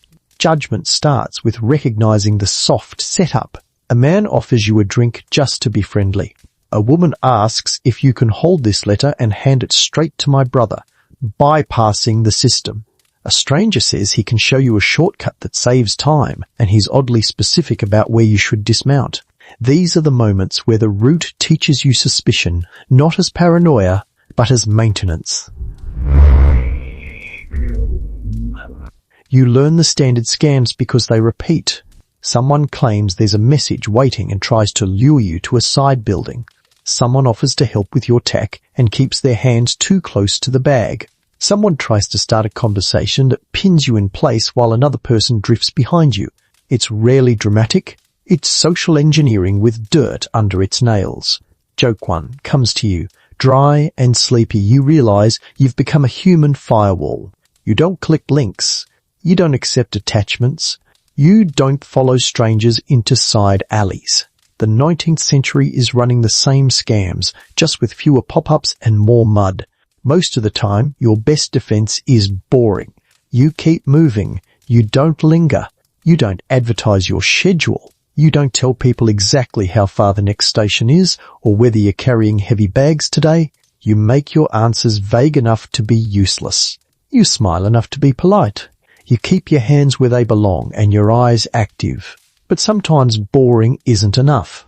Sometimes the road tightens, trees close in, a bend limits sight lines, and you see figures where you shouldn't. A wagon stopped sideways. A broken wheel that looks staged. A man standing with his hands visible, which is never a good sign because nobody thinks about making their hands visible unless they're anticipating conflict. Your heart rate rises. Your mouth goes dry. Your mind flips through options at a speed that feels detached, like you're watching yourself from above. Do you turn around? Do you push through? Do you take a sidetrack and risk getting lost? The schedule means nothing right now. The only thing that matters is not losing the mail and not getting hurt. This is where polite violence becomes a weird but useful concept. You don't want a fight. You also don't want to look like an easy target. So you do what a lot of mail riders learn to do, you bluff competence. You sit straight. You call out in a firm voice, not angry, just certain. You make it clear you've seen them. You let your hand rest near whatever protection you have, maybe a pistol, maybe a knife, maybe just a heavy riding crop that can ruin someone's day if needed. You're signaling calmly, this will not be effortless. If the situation allows, you keep distance. Distance is time, and time is options. You don't ride right up to strangers. You stop short, where you can turn quickly if needed. You keep the horse angled so it can move. Horses are not cars, they need a moment to respond. Your body learns to keep that moment available. Sometimes a robbery attempt is more about intimidation than actual violence. A demand, a show, a test. The person wants you to hand over the bag without a struggle because a struggle creates risk for them too. And here's the uneasy truth. Many carriers comply if they believe resistance will escalate. The job isn't to be a hero. It's to deliver mail when possible and survive to ride again. That calculation is part of the roots, moral fatigue. Historians still argue whether mail carriers were generally expected socially, not just legally tow-resist robbers, or whether practical survival often outweighed notions of duty and courage, especially on isolated routes. You can feel that argument inside your chest when you weigh the bag against your own safety.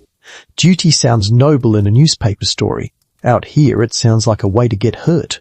You also learn the world of inside risks. The ones that don't involve strangers in the road. Sometimes the threat is someone you know, someone at a station, someone who handles bags, someone who notices patterns and tells the wrong person. The mail route depends on trust, and trust is never evenly distributed. You start noticing who asks too many detailed questions, Who watches the seals? Who seems more interested in your bag than your horse? Your social radar becomes sharper because it has to. And then you hear one of the quirky, fringe tidbits that makes you blink. There are stories, some likely true, some definitely embellished, of mail carriers using decoy tactics. A fake bag stuffed with rocks. A visible pouch with low-value items, while the real locked pouch sits hidden under a coat. A deliberate wrong schedule spread in a tavern to see who reacts. Whether these were common practices or just legends depends on who you ask. But the fact that the stories exist tells you something important. People thought about this problem enough to invent folk solutions. You keep riding, and the landscape gives you those classic choke points. A narrow bridge, a cut through trees, a place where the road dips and sightlines vanish. You slow just a touch, not so much that you look nervous, but enough to stay in control. You listen. Hoofbeats are loud in quiet spaces, and sometimes you can hear other movementa branch snap, a muffled step. Most of the time, it's nothing. A deer, wind, your own imagination, running on fatigue. But you never fully relax, because the cost of relaxing at the wrong time is too high. Joke 2 arrives, tense but real, you think. It's comforting to know my job includes constant low-grade threat, like it's a perk on a recruitment flyer. Benefits include fresh air, travel, and regular opportunities to question your life choices. When you do have to confront someone, whether it's an actual robber, a scammer, or just a pushy person, you learn to keep your voice steady and your language plain. You don't insult. You don't escalate. You don't try to win an argument. You aim for exit. Your goal is always motion. If you can keep moving, you keep control. You also learn that community can protect you. In some areas, people respect the mail so deeply, they'll step in. A farmer might appear with a tool in hand, not because he loves you personally, but because he loves the idea that letters arrive. A shopkeeper might warn you about a suspicious traveller seen along the route. The mail is everybody's lifeline, and sometimes that shared dependency creates a kind of informal policing. But that protection is uneven. In more lawless patches or during times of economic stress, the mailbag's value becomes louder than communal loyalty. You feel the difference in the way people look at you, either like a public servant or like a moving opportunity. As you push through another long stretch, you start developing your own personal rules. Don't stop on blind curves. Don't accept help from people you didn't ask. Don't camp near obvious paths if you can avoid it. Don't talk about your exact route in crowded places. These rules become as automatic as checking the girth strap. They are part of your routine armor. Joke 3. Quiet and sleepy. You imagine giving the mailbag a little pep talk. Listen, if anyone asks, you're just full of boring tax forms. The bag, of course, says nothing. It just bumps along like a secret. By the time you see the next station in the distance, you feel the tension ease slightly, but not disappear. Safety on a mail route is rarely absolute. It's more like weather, something that changes, something you manage, something you never fully control. You ride in, hand off the bag with the same careful ritual, and you notice your hands are steady. That's not because you're fearless. It's because the route is teaching you to keep your fear quiet and functional. You're learning to be calm on the outside while your mind runs scenarios on the inside. And as you leave again, you carry that lesson forward with the mail. You don't survive a 19th century mail route by fighting everyone. You survive by reading people, avoiding traps, bluffing when necessary, and keeping your focus where it belongs in movement, on the bag, on the next safe handoff. After you've spent enough hours watching shadows and reading faces, you start to think the land is your main opponent. Then a river shows up and reminds you the land can also move. Water doesn't care about your route sheet. It doesn't care about your schedule. It doesn't care about the seals on your mailbag. It rises, it spreads, it cuts roads into pieces, and it forces you to make choices that feel unfair because they are. You reach the edge of a river in late afternoon light, and for a moment it looks calm wide, brownish, slow. Then you notice the speed at the center. the way debris drifts faster than it should, the way the surface hides what it's doing underneath. You sit still and listen. The sound is steady, a low push, and you realize you're not really hearing water. You're hearing force.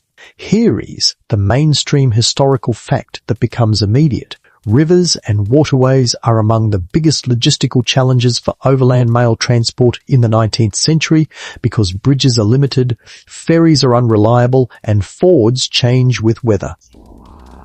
Floods can cut routes for days or weeks, and even ordinary crossings can be dangerous depending on season. Many routes are planned around known crossings, but known doesn't mean safe. It just means this is where people usually try. You ride along the bank, looking for the ford you've been told about. Sometimes it's marked by a break in the brush or by old wagon tracks leading straight into the water, as if someone once confidently drove toward drowning and hoped for the best. You spot the tracks and your stomach tightens. The slope into the river looks muddy. The far bank looks higher. Your horse sniffs the air, ears flicking back and forth, picking up your tension like it's contagious. You dismount because walking the edge gives you more control. You look for shallow spots, for the color change where water might be less deep, for stones breaking the surface. You poke at the bank with a stick. Mud. Your boots sink. You can already imagine the horse losing traction and sliding. You glance at the mailbag, secured and silent, and you feel the absurdity of risking your life for paper. Then you remember, for someone, that paper is everything. If there's a ferry, you look for it. Sometimes ferries are just a man in a flatboat who will appear when he feels like it. Sometimes there's a bell or a signal. Sometimes the ferry is a rope and a platform pulled across by muscle and bad mood. You search and you find nothing. Either the ferryman is gone, or the ferry is downstream, or the whole setup washed away last week. The route doesn't update you. It just expects you to solve it. Joke 1 comes quietly, you think. Maybe it'll just ask the river to hold still for 20 minutes like it's a polite co-worker. The river, of course, continues being a river. So you're left with a ford. You walk back and forth measuring. You remember tips you've heard. Cross at an angle downstream so the current doesn't hit you broadside. Keep the horse's head pointed slightly into the flow. Loosen straps that might trap you if you go down. Don't let the animal panic. You check the horse's tack again because you've become incapable of not checking. You tighten the mailbag's waterproofing as much as you can canvas, maybe a secondary wrap, maybe oilcloth if you're lucky. You're doing your best impression of modern waterproofing, which is really just please, universe. You mount carefully because you want to be balanced. You talk to the horse in a low voice, the way you might talk to a nervous friend right before they do something brave and stupid. You guide it to the edge. The horse pauses. It shifts weight back. It does the animal version of absolutely not. You give it a moment because forcing a horse into water is a great way to end up in water yourself. Then, finally, it steps in. The cold hits fast. The current presses against legs. The horse's body tenses. You keep your hand steady. You let it find footing. You feel the bottom change gravel, then softer, then something that shifts like it's alive. You breathe slowly and keep your focus narrow. Not the far bank, not the schedule, just the next step. Midstream, the water rises higher than you expected. It pushes at the horse's belly. The current tugs at you. You feel the horse stumble once, recover. Your heart spikes. You lean slightly forward to stay centered. You don't pull hard on the reins because that can unbalance the animal. You try to be a calm weight, not a frantic one. This is where your mind flashes with the open scholarly debate, because your brain likes to be unhelpful at dramatic times. Historians still argue whether most mail route fatalities and losses came from dramatic events like robberies and storms, or from everyday hazards like river crossings, falls, and exposure-quiet dangers that rarely made headlines. Right now, the quiet hazard is trying to yank you sideways, and you feel how easily a routine crossing could become a story someone else tells later. You make it to the far bank, but the climb out is its own challenge. The slope is slick. The horse scrambles. Mud slides. You lean forward, urging, not panicking. The horse finds purchase and hauls itself up. water streaming off its legs. You both stand there for a second, dripping, breathing, alive. You pat the horse's neck with a hand that's steadier than you feel. You check the mailbag immediately. Still strapped, still sealed, still, hopefully, dry enough. And then you realize that was one crossing. The route can have many. Rivers aren't the only water hazard. Creeks swell unexpectedly. Marshy ground can swallow hooves. Seasonal runoff creates temporary streams across roads. Even a simple puddle can hide a hole. Water is the landscape's way of staying unpredictable. Later you come across a narrower stream with a crude bridge, 2 logs and some planks, barely wide enough for a horse. It creaks under weight. You ride slowly, because speed on a bad bridge is just arrogance. The horse steps carefully, and you try not to look down at the moving water beneath. You reach the far side and exhale like you've been holding your breath since breakfast. Joke 2 slips out in your head. You imagine leaving online reviews for these crossings.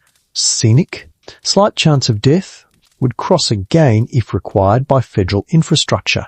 In some areas, you learn to trust certain crossings only at certain times. Early morning might be lower water. After rain, everything is suspect. Winter adds its own twist. Frozen rivers can look like solid roads until they're not. Ice can be strong in one patch and thin in another. A crossing that's safe for a person might not be safe for a horse. Hooves can slip. Weight distribution changes.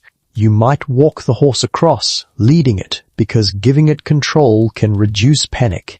Or you might avoid ice entirely, taking longer routes, adding hours, burning daylight. Every choice is a trade. This is where the quirky tidbit shows up, something riders share with the solemn tone of people who've learned the hard way. Some swear that if you throw a handful of grass or a small stick into a river and watch how it moves, you can judge the current strength better than by sight.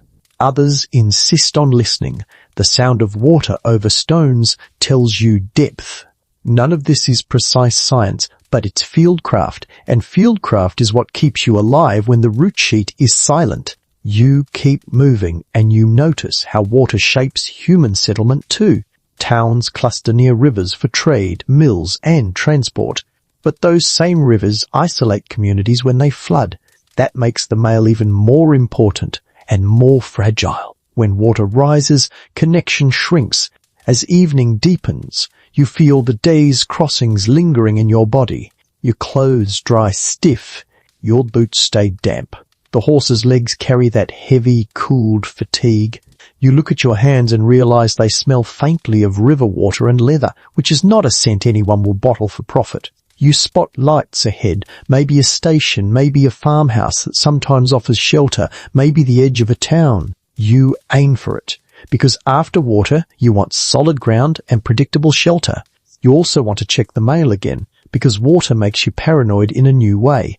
Bandits are human. Water is indifferent. Joke 3 arrives softly as you ride. You think, at least the river didn't ask me for my schedule, because honestly, that might have been the final insult. When you finally stop, you dismount slowly, legs stiff, and you do the ritual. Check the horse, check the bag, check the seals. The bag has survived. You had survived. The route continues, and you understand now, more deeply, that the mail doesn't move through a stable world. It moves through a world that shifts, rises, floods, and freezes, and the person carrying it, you, has to become part of that shifting, finding a path where none is guaranteed. Night doesn't arrive all at once on a mail route. It leaks in.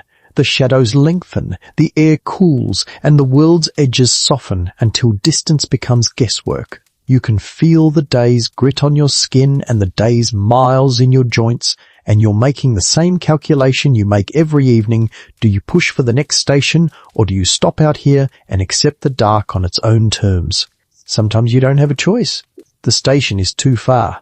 The weather is turning. The horse is tired in a way that isn't negotiable. Or the road ahead is the kind of road you don't want to meet without sunlight, narrow, rocky, full of blind spots. So you pick a place, and that act choosing where to sleep feels like one of the biggest decisions you make all day. Here is the mainstream historical fact that grounds this. On many 19th century routes, especially remote ones, riders and carriers regularly camp out or sleep in improvised shelter between official stops, depending on distance, season, and station availability. Even when stations exist, they can be spaced far apart, and not every route provides a guaranteed bed each night. Travel culture in the period includes a lot of sleeping where you can with what you have. You find a spot with a few requirements. It's slightly elevated, so you're not sleeping in a cold puddle of air. It's near water, but not so near that the sound keeps you awake or the bank collapses under your horse. It has some cother trees or a rock outcrop to break the wind. And it's not too close to the main track because you don't want to be a visible target. You're learning to camp like someone who thinks in risks rather than aesthetics. You dismount carefully because your legs are tight and your pride is fragile. The horse lowers its head immediately, searching for grass like it's been dreaming of nothing else all day. You loosen tack, let it breathe, and then you think about the mailbag. Always the mailbag. You decide where it sits tonight because camping is not relaxing when you're responsible for a portable vault. If you have a blanket or bedroll, you unroll it. If you don't, you improvise with coat and saddle blanket. Your sleep setup is not a sleep sanctuary. It's a survival pause. You gather a little wood if you can and start a fire if conditions allow. Fire is comfort, warmth, cooking, and morale. Fire is also a beacon. You keep it small, enough to warm hands, not enough to announce your location to anyone with bad ideas. Joke one drifts in as you crouch by the sparks. You think about modern camping, photosperfect tents, string lights, smiling faces, and you want to send them a letter saying, "Congratulations, you're doing a hobby." In doing a job. You keep the horse close, maybe tethered, maybe hobbled, depending on local practice and what you've been taught. Letting a horse wander can mean losing it. Tethering too tightly can mean tangles or panic. Everything is a trade-off. You listen to the horse's breathing, the occasional stamp of a hoof, the soft chewing of grass. Those sounds become part of your comfort. They also become your early warning system. If the horse spooks, you wake. Now comes the hardest part for a tired brain, the dark's imagination. In daylight, you can see. In darkness, you fill in blanks. The wind becomes footsteps. An owl becomes a warning. The crack of the branch becomes a plan. You tell yourself to calm down, but the mailbag makes you vigilant. Your body is trying to rest, and your mind is trying to keep you alive. Historians still argue whether the greatest psychological strain for riders on isolated routes came from acute dangers, robbery, storms, accidents, or from the chronic stress of loneliness, vigilance, and sleep disruption. You can feel the chronic stress in your jaw, clenched without permission, and in the way your eyes keep flicking toward the edges of firelight like they're scanning for a story to happen. You eat something if you have it: cold bread, dried meat, whatever survived the day. Food is fuel, not pleasure. If you have coffee, you might brew it, but you also know coffee at night is a risky decision when you need sleep. Still, warmth in a cup is comfort, and comfort is currency out here. The night sounds settle into layers, wind in leaves, insects, a distant animal call. Your fire pops softly. The horse shifts. The mailbag sits close, either under your head like a strange pillow or within arm's reach. You find yourself developing a routine without even choosing it. Check straps, check bag, check horse, check surroundings, then lie down. Routine is how you tell your body it's allowed to relax. Here is the quirky tidbit that riders love to trade, half joking and half serious. Some swear by listening dark, a kind of practiced attention where you don't try to see at alley, you just let sound paint the space. They claim you can tell the difference between a deer stepping through brush and a person stepping because the rhythm is different. They claim you can hear a horse being led because of the soft jingle of tack. Whether it's true skill or bedtime mythology, you find yourself doing it anyway because darkness demands something from you and listening is what you can offer. Joke 2 arrives when you realize you're basically turning your ears into a security system. Congratulations, you think. I have become a living alarm clock. And then you consider how modern people pay for those, and you feel briefly like you should invoice someone. Your attempts at sleep come in waves. You close your eyes. Your mind flashes a river crossing, a suspicious question, a rut that almost broke a leg. You open your eyes. You stare into darkness. You listen. You close them again. Sleep isn't a switch. It's a negotiation, and tonight the other side is stubborn. When you do drift, your dreams are thin and strange. You dream of endless roads. You dream of mailbags multiplying like rabbits. You dream that the postmaster is chasing you with a ledger, shouting that you're late. That's joke 3, and it's not even funny until you wake and realize you were actually smiling in your sleep, which is a deeply embarrassing personal development. At some point, the fire burns low. You decide whether to feed it or let it die. Letting it die saves wood and reduces visibility, but it increases cold. Feeding it increases warmth, but also increases the chance someone sees. In trade-offs, you pull your blanket tighter. You tuck your hands in. You shift to protect your back from the grounds. Chill. The horse breathes steadily. That steadiness becomes a lullaby. You realize how much you've started trusting the animal, not just as transport, but as companionship. It's not sentimental, it's practical. Two living beings in the dark, both tuned for survival. The night deepens, and the world feels both enormous and close. The stars might be sharp overhead, or clouds might turn the sky into a lid.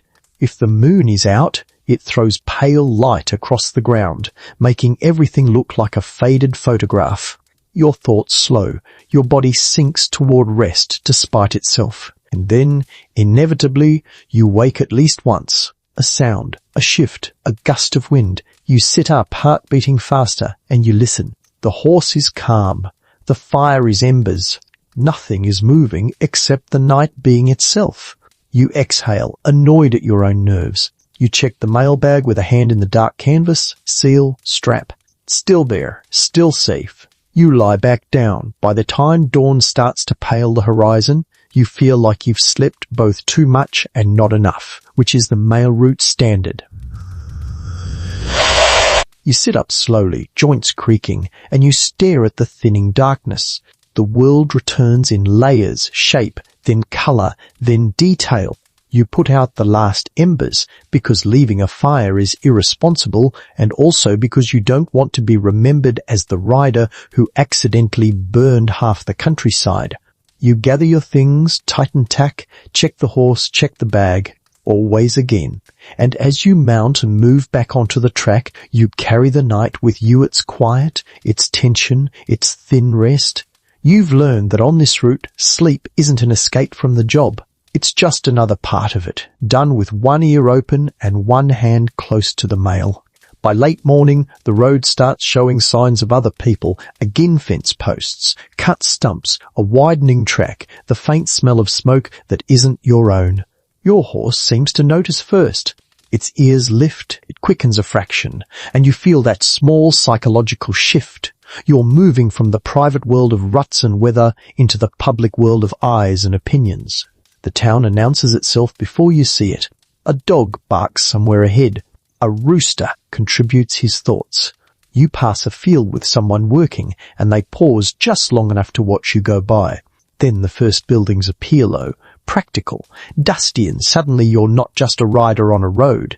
You're an event. You roll in with mud on your boots, dust in your sleeves, and a mailbag that might as well be a spotlight. People look up from chores. Someone steps out of a doorway and squints like they're reading the future in your posture. A kid runs alongside for a few steps, trying to match your horse's pace. A man in a hat nods in a way that says, "You're late, even if you're not, because somebody will always believe they are the schedule's personal victim." Here is the mainstream historical fact that makes this reaction make sense. In many 19th century communities, especially small or isolated ones, the arrival of the mail is a major social and informational event. The post office often functions as a hub news, business, government notices, personal correspondence, and the timing of deliveries can shape routines and gatherings. People don't just receive letters, they receive connection, and you are the delivery mechanism. You feel the town's attention like heat. It's not exactly admiration, not exactly suspicion, more like collective need. Everyone wants something from the mail, and by extension, from you. Even if they're polite, their faces carry questions. Did anything arrive? Did anything not arrive? Did the world change while we were out here?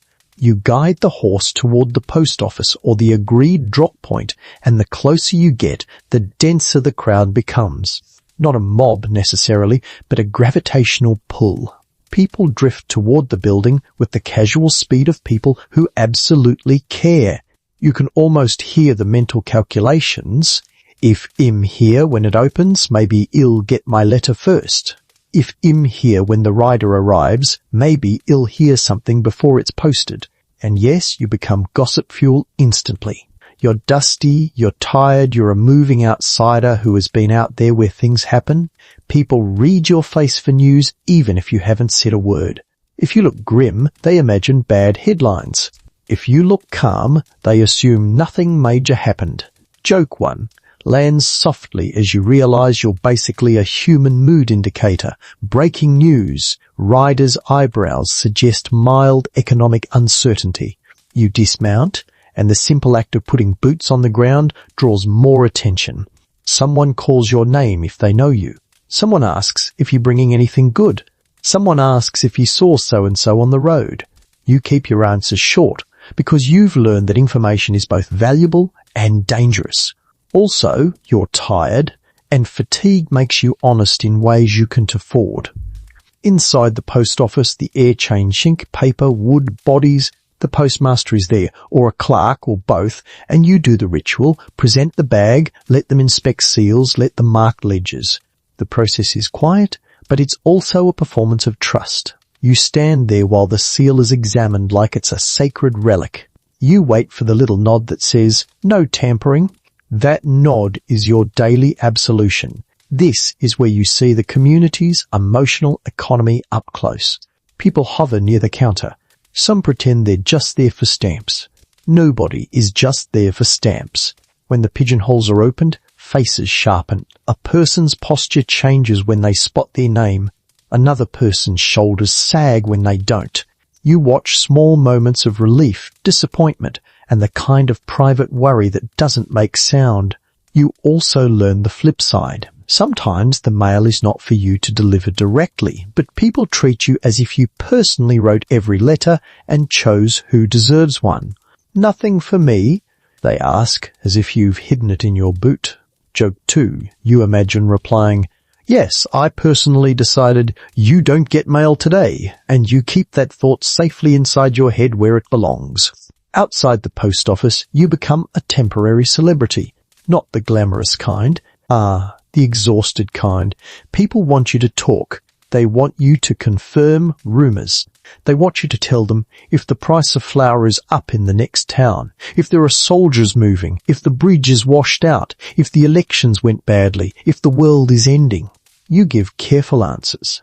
You stick to what you actually saw.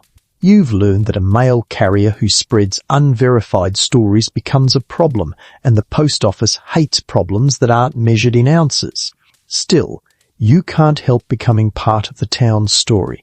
A rider's arrival is a moment people remember because it marks time, the day the mail didn't come, the day the rider arrived drenched, the day the papers brought news of, and the rest is always significant to someone.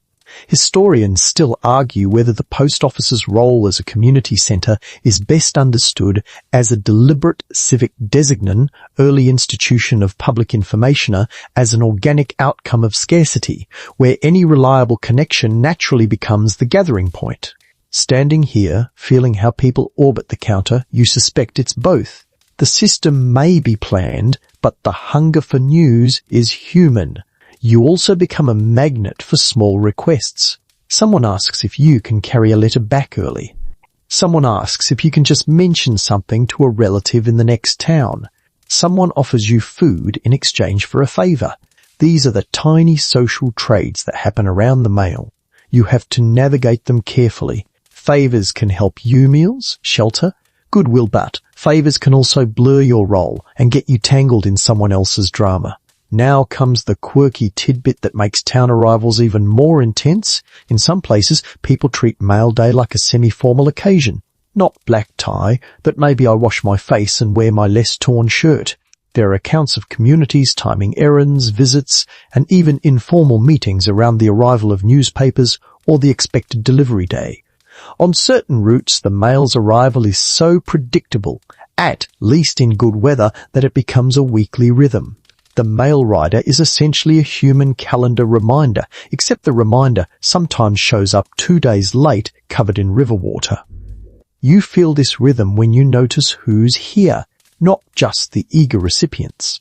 The people who come to listen, the ones who may not have letters but want to hear what the papers say, the ones who can't read well but want someone to read aloud, the ones who come because the post office is where the world arrives and they want to be near it.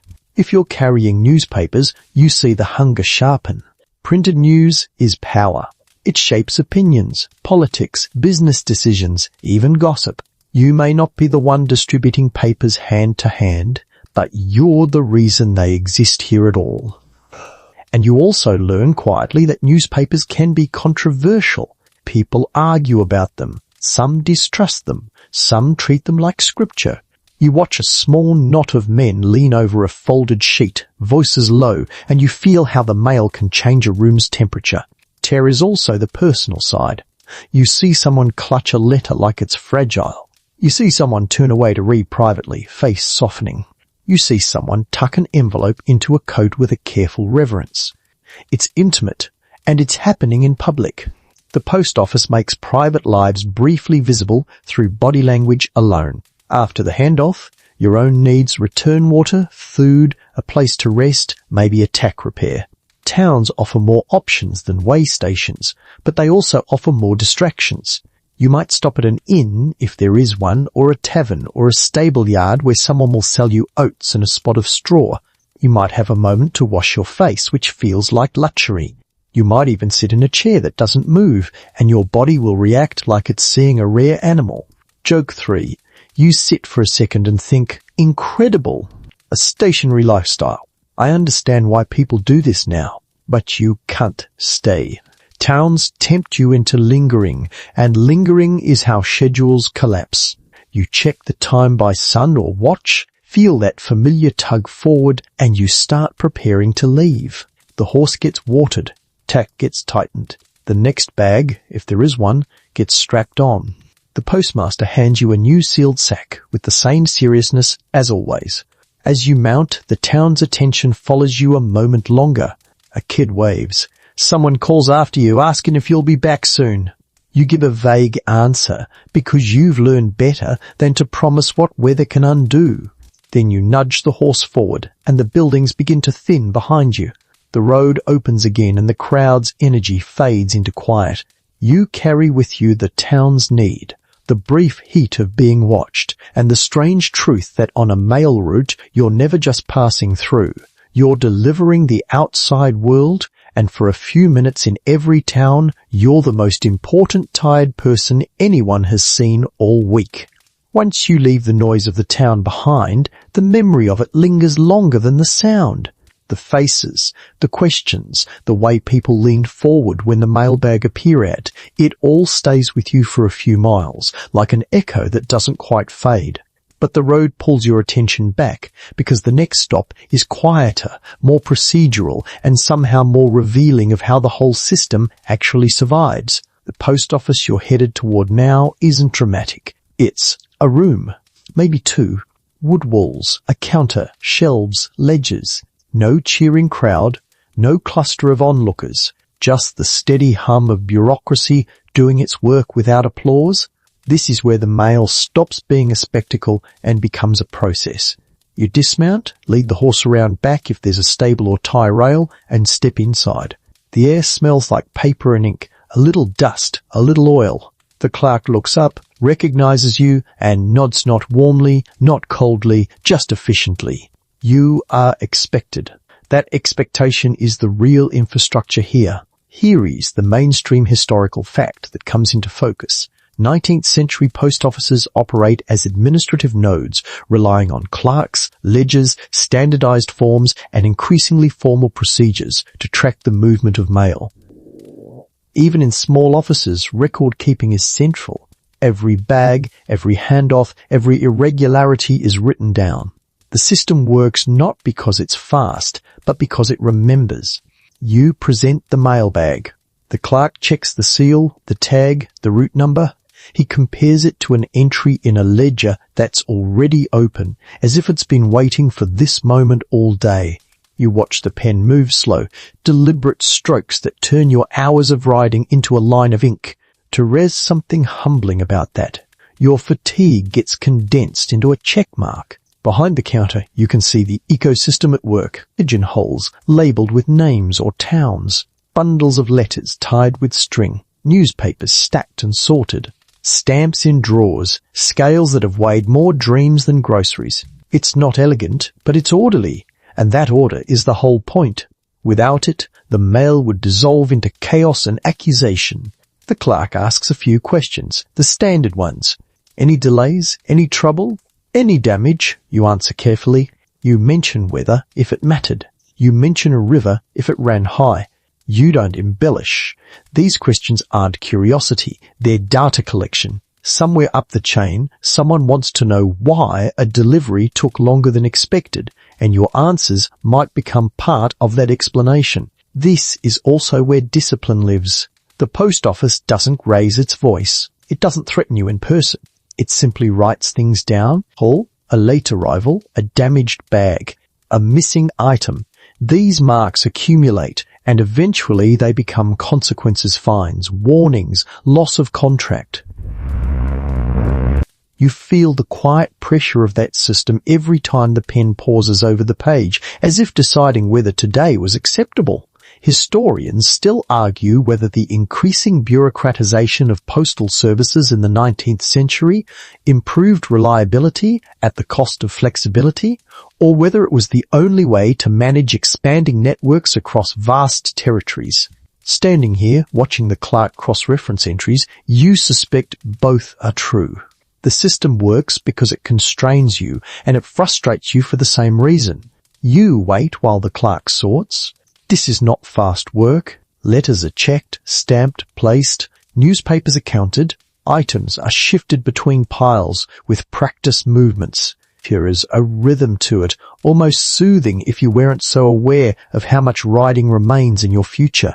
You lean against the counter and feel the strange relief of standing still indoors.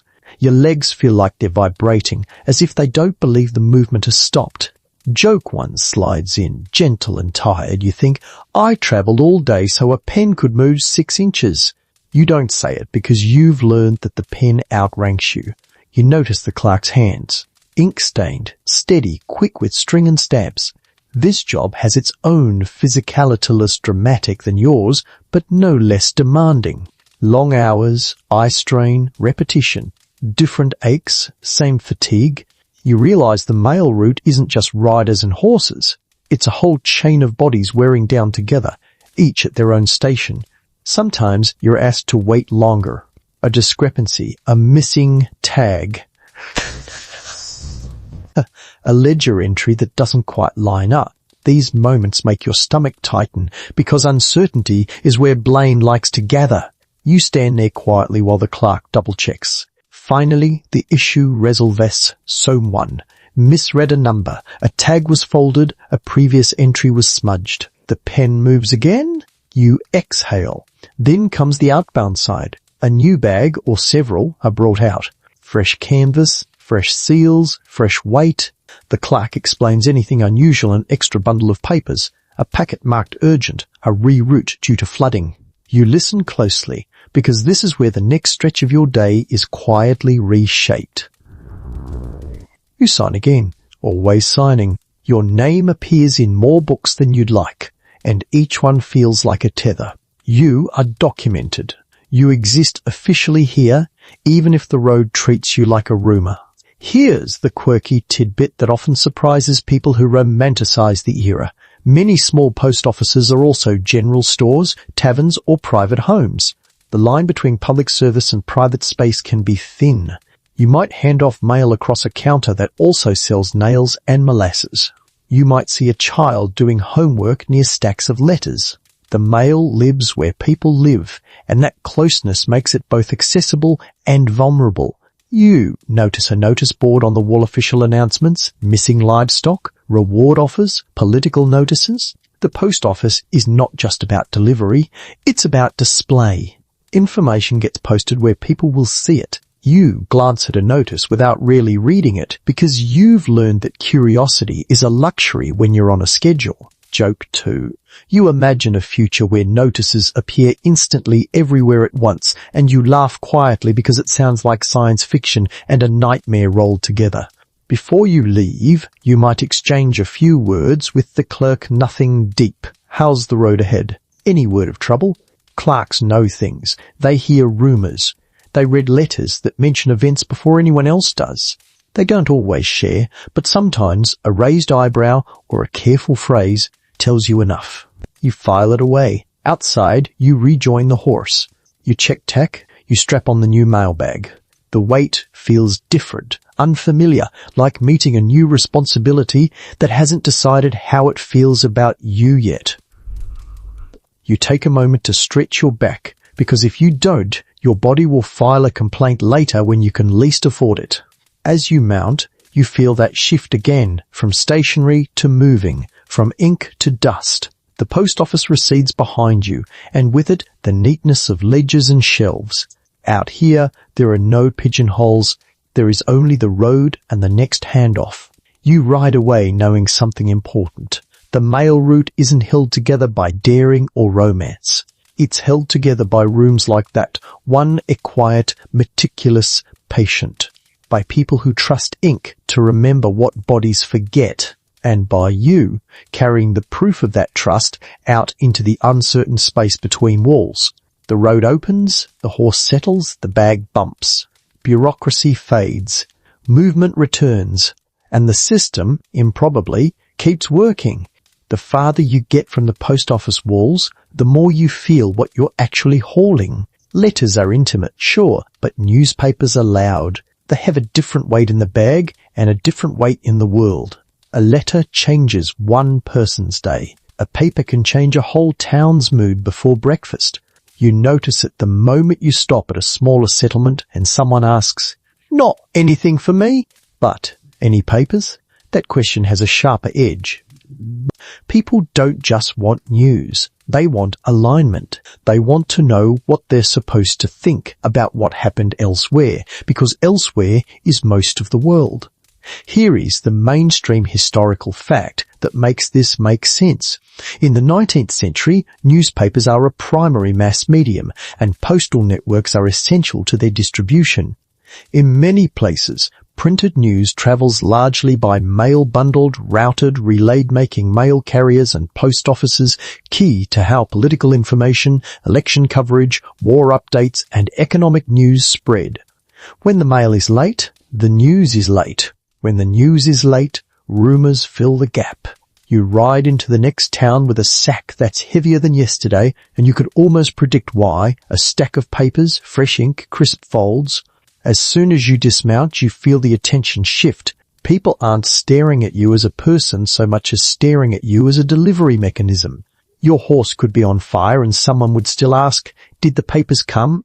Inside the post office, the clerk handles the newspaper bundles with a particular care. Not because paper is fragile, though it is, but because paper is contentious. He counts, checks titles, maybe stamps them, maybe records them. You watch him place them where they'll be seen quickly. You also notice the way some people hover, like they're trying to inhale headlines through the air. Outside, the papers become a small storm. Someone buys one or receives one, holds it up like a prize, and suddenly there's a cluster. People lean in. Someone reads aloud for those who can't read well, or for those who like the performance of public reading. You catch snippets, prices, speeches, distant battles, scandal. The words travel faster than you do once they're off your saddle. Joke 1 slips in when you realize that what you're watching is basically the 19th century version of everyone refreshing the same feed at the same time, except it's slower, louder, and smells like horse. You want to say, please stop crowding the comments section, but you keep your mouth shut because you've learned the crowd can turn on a person who jokes at the wrong moment. The political part shows itself quickly. Newspapers aren't just news. Many are openly partisan, tied to parties, factions, or specific editors with strong opinions and sharper pens. You can feel that partisanship in the way people react. One man grins at a headline. Another scowls like it personally insulted his mother. Someone mutters that the paper is lies. Someone else insists it's the only truth. You start to understand that you're not just carrying information, we're carrying friction. And the friction matters because power watches information. In some regions and times, authorities care intensely about what moves through the post. Political leaders know that controlling messages can shape elections, loyalty, unrest. Businesses know that controlling information can shape markets. Even ordinary townsfolk know that whoever gets the news first gets an advantages socially, financially, psychologically. Historians still argue whether postal systems primarily functioned as neutral infrastructure for communication or whether they effectively became instruments of political power shaping which voices travelled widely and which were slowed, discouraged or excluded. From your saddle, neutral feels like a nice theory. In practice, you see how mail and news bend toward the interests of whoever can print, pay and influence. You learn this in small ways. A postmaster who seems to misplace a paper someone dislikes. A clerk who reads a headline and raises an eyebrow before handing it over. A town where one paper is treated like gospel and another like poison. You also learn it in bigger ways when a bag contains election materials, political pamphlets or official notices, and the air around the post office feels tighter. People watch more closely. Conversations become more careful. There's also the issue of speed. On some routes, getting newspapers quickly is the whole point. A fresh paper is valuable because it gives you the illusion of being close to events. A week-old paper is still read, but it's read like a story, not like a guide. You begin to see how the mail route shapes not just delivery, but time itself. The farther you are from printing presses, the more your present includes other people's past. Joke 2 arrives when you realize you're basically delivering yesterday's outrage to people who will treat it like it just happened. You picture someone getting angry about a speech from 3 days ago and you think, honestly, some things never change, and that thought is oddly comforting. Now, you also start noticing how newsprint affects your actual writing. Newspapers add bulk and weight. They're easier to soak, easier to tear, and they turn into a pulpy mess if they get wet. That means weather becomes even more annoying because rain isn't just discomfort, it's a threat to information. You angle the mailbag differently. You wrap more carefully. You hurry more when clouds gather. A ruined paper bundle isn't just lost property. It's a delayed community mood swing. The quirky tidbit you hear at one stop is the kind that sounds silly until you think about it. Some people use newspapers for everything except reading. Wrapping food, padding boots, lining shelves, stuffing cracks in walls to block wind. If a town gets papers regularly, those pages become a material resource, not just a source of words. In a pinch, someone might even trade scraps of paper for small goods. The idea that your news delivery might end up as insulation is both funny and strangely logical. The paper has value even after the headlines have cooled. And yes, that means you sometimes see old headlines in weird places. A dramatic political slogan plastered under a pie, cooling on a counter. A war update lining a crate of apples. A fiery editorial folded into a hat for shade. You catch one and think with sleepy amusement that the editor probably imagined his words changing history, not keeping someone's boots from rubbing. That's Joke 3, history's grand ideas repurposed as foot padding. But the real power of newspapers on your route is social. A paper creates a shared reality. In a small town, that shared reality can unify people or split them. You watch groups form around certain readers, you see arguments spark, you see alliances harden, and you also see quieter effects, a woman reading a notice about distant relatives, a merchant adjusting prices after reading market reports, a young person absorbing political language that will shape them for years. Sometimes you carry more than papers, you carry official communications, government proclamations, court notices, military orders, recruitment calls. These pieces of paper can change someone's legal status or personal future. A notice might mean a tax, a summons, a land claim dispute, a new regulation. People's bodies react to those documents, the way bodies react to authority, stiffening, anger, resignation. You learn to handle those items with extra care, not just because they're important, but because they can cause trouble. The person receiving a summons might blame you emotionally, even if they know rationally it's not your fault. The person reading an unpopular notice might want someone to argue with, and you are conveniently present. So you practice the art of being neutral in a world that insists you pick a side. You keep your expression steady. You hand things over. You don't comment unless asked, and even then you keep it mild. You've learned that being a mail carrier isn't just movement, it's restraint. As you ride away from another town where a newspaper reading has turned into a low-key debate, you feel the strange sensation of having delivered an argument. You didn't start it, you didn't write it, but you carried it, bundled and stamped from one place to the next. The road opens again and the noise of voices fades into wind. The mailbag bumps against your saddle, heavier with print than with love letters today. You imagine the papers inside, waiting to be unfolded, their ink already drying into other people's thoughts, and you understand with a tired clarity that your route isn't just connecting addresses, it's connecting minds.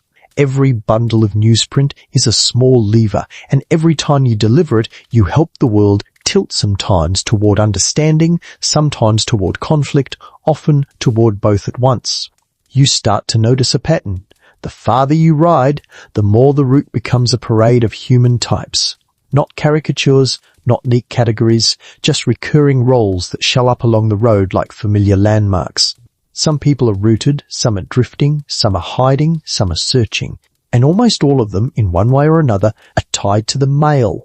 You're moving along a quieter stretch when you spot a cabin tucked back from the track, smoke curling up in a thin line. A person stands outside, watching, not waving, not approaching, just observing the way someone observes the only passing thing they'll see all day.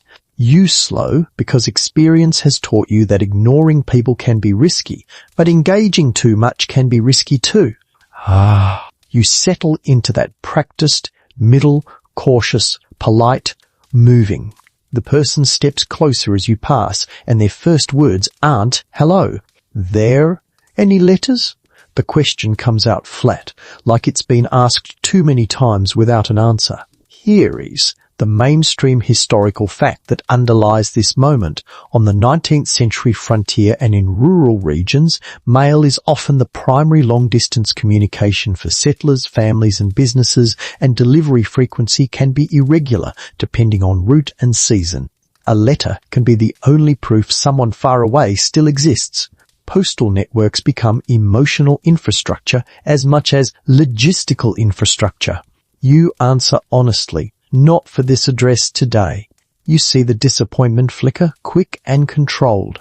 The person nods, thanks you anyway, and steps back. You ride on, feeling the weight of that exchange more than you want to. It's not your fault, but you're the one who had to say it. A few miles later, you meet someone moving the other direction, a trader with a pack animal, or a drover with a small herd, or a lone traveller with a bedroll and a look that says he sleeps in strange places. You exchange greetings. You ask about the road ahead. He asks about the road behind. This is the route's information economy again, but personal, face to face. You also meet soldiers sometimes, depending on region and decade.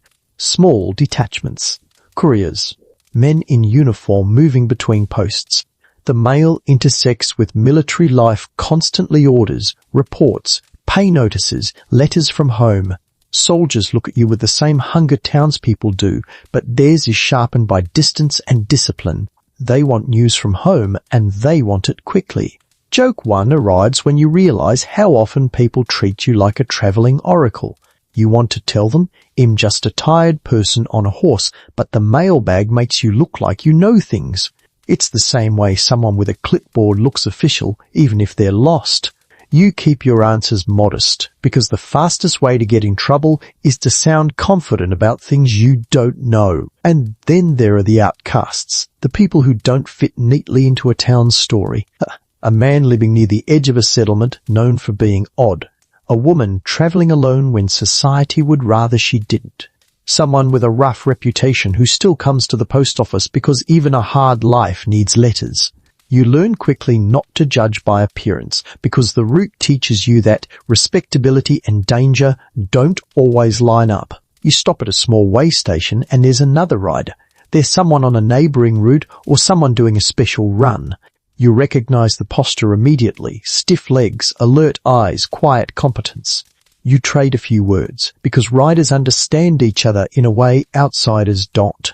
You compare road conditions. You compare station reputations. You compare the small injuries you've collected like souvenirs. This is where the open scholarly debate slips into your mind. Historians still argue whether the expansion of postal routes primarily served large-scale economic and political integration, or whether the most significant impact was at the intimate level, keeping families connected, enabling personal migration decisions, and shaping community identity. Listening to the other rider talk about a woman who walked 10 miles to the post office every week just to ask for her name, you feel the intimate impact more than the abstract one. The system is national. The consequences are personal. The mail also makes you an accidental therapist. People tell you things they probably shouldn't because you are a moving confessional. A man mentions he's waiting on a letter from a son who went west. A woman asks if you've seen her husband on the road, and the way she asks tells you she already fears the answer. A merchant complains about unpaid debts, hoping the next mail brings a solution. You listen without promising anything because you've learned the route doesn't reward promises. You pass a farm where a child runs out with a small bundle, maybe a letter, maybe a package wrapped in cloth. The child holds it up like an offering. You stop because this is part of the system too, outbound mail. You take it, note where it needs to go, and secure it. The child watches you with wide eyes, the way kids watch people who can leave. You ride away and feel the odd guilt of being the one who moves while others stay. Joke 2 comes quietly, you think. Congratulations, kid. You've just handed your hopes to a stranger with a sore back, and you hate that thought because it's true and because it sounds like you're mocking something tender. So you soften it in your mind. At least the stranger is you, and you're trying. Now, the quirky tidbit of the day comes from an older settler you meet near a creek. He's leaning on a fence, watching you approach like he's been expecting you since sunrise. He tells you, with complete seriousness, that he can predict mail day by animal behavior. His chickens get restless the day before, his dog stares down the road at the same hour every week. It sounds ridiculous. Then you remember, you've heard versions of this before, people anchoring their sense of time to the mail so hard they start seeing patterns everywhere. Whether his animals really sense anything, or whether he's just projecting routine onto the world, you nod politely. His belief is part of how he endures waiting. You also meet indigenous people along some routes, though the dynamics depend entirely on where you are and the specific history of that region. Sometimes there's trade and cautious coexistence. Sometimes there's open conflict. Sometimes the mail route itself is moving through contested land, and you feel that tension in the way settlements are built like fortresses and people talk in low voices about trouble.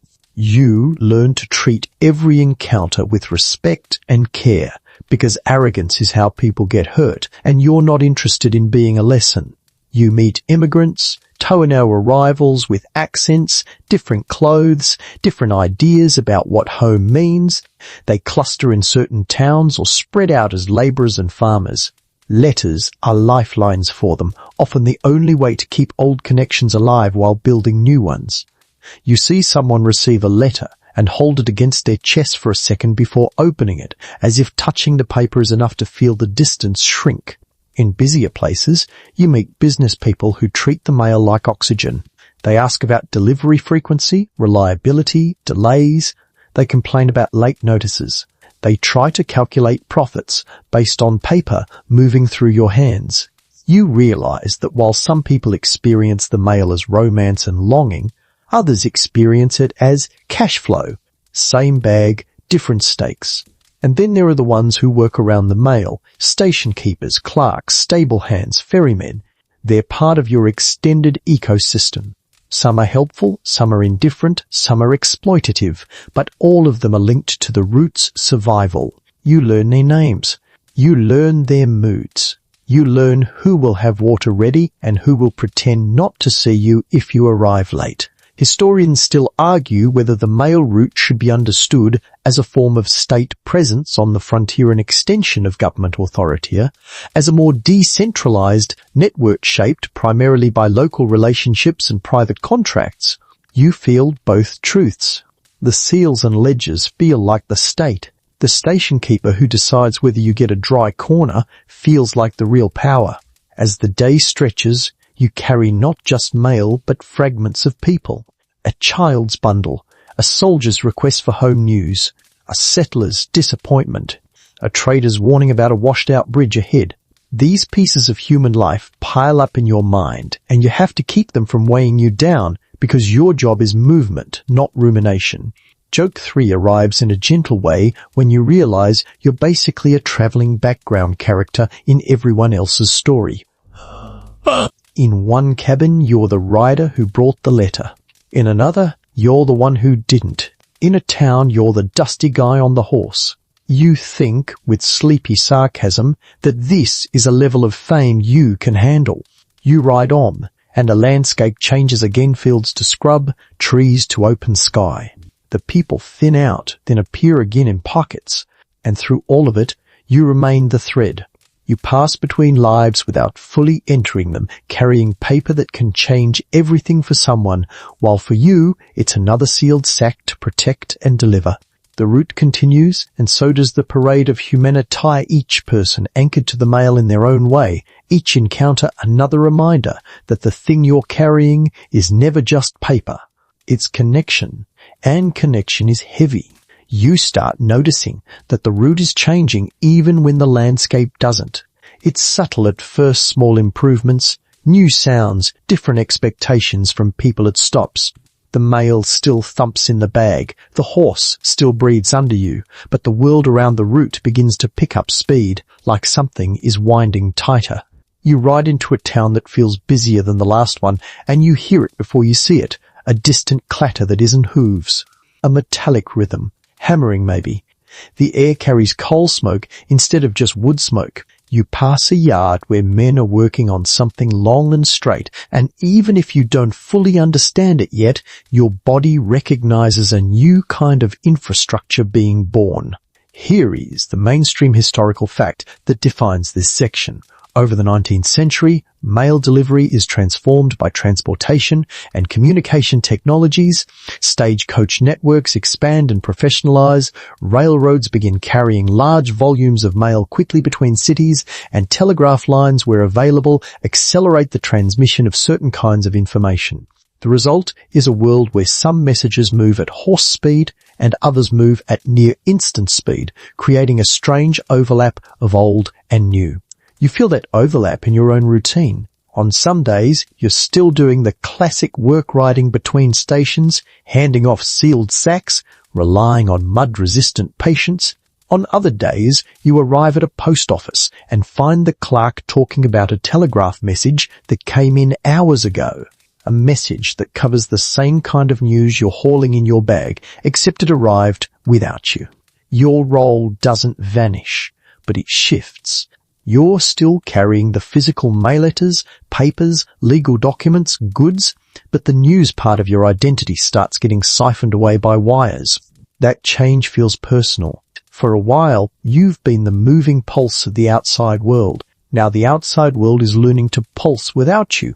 You see rail for the first time, up-close iron lines stretching across the ground with an eerie sense of certainty. A train isn't like a stagecoach. It's not an animal you negotiate with. It's a machine that insists. When it passes, the sound is a roar that swallows conversation.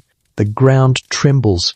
Your horse reacts, shifting its feet, ears pinning back, and you have to soothe it because animals don't naturally trust screaming metal. Joke 1 appears immediately. You think, sleepily, that the train sounds like the world's angriest kettle, and you'd like it to calm down. Then it barrels on, completely uninterested in your opinions.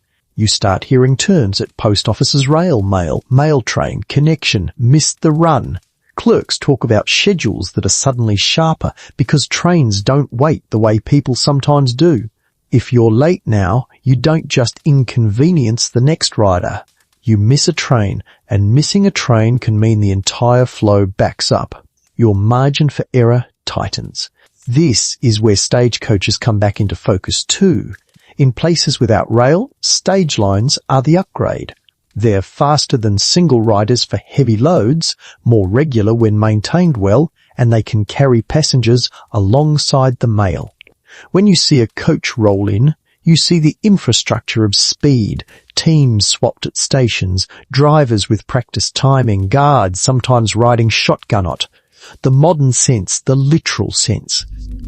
A stage isn't cozy, but it's a system. You think about your own body and laugh quietly because the stage passengers look miserable, but at least they can slump. You have to stay upright. You're both suffering, just with different posture. At a station, someone mentions that on certain rail lines, special mail cars exist, cars where postal clerks sort mail while the train is moving. You picture it. Men in a swaying box, working fast, throwing letters into pigeonholes as the world blurs by. It sounds impressive. It also sounds like motion sickness as a career. Joke 2, you think? Congratulations, we've invented faster nausea. Telegraph lines begin appearing along roads and rail corridors like a second kind of rutathine poles, wires humming faintly when the wind hits them just right. People treat them with a mixture of awe and suspicion. Some are convinced the wires are basically magic. Others distrust them, claiming they spread lies faster.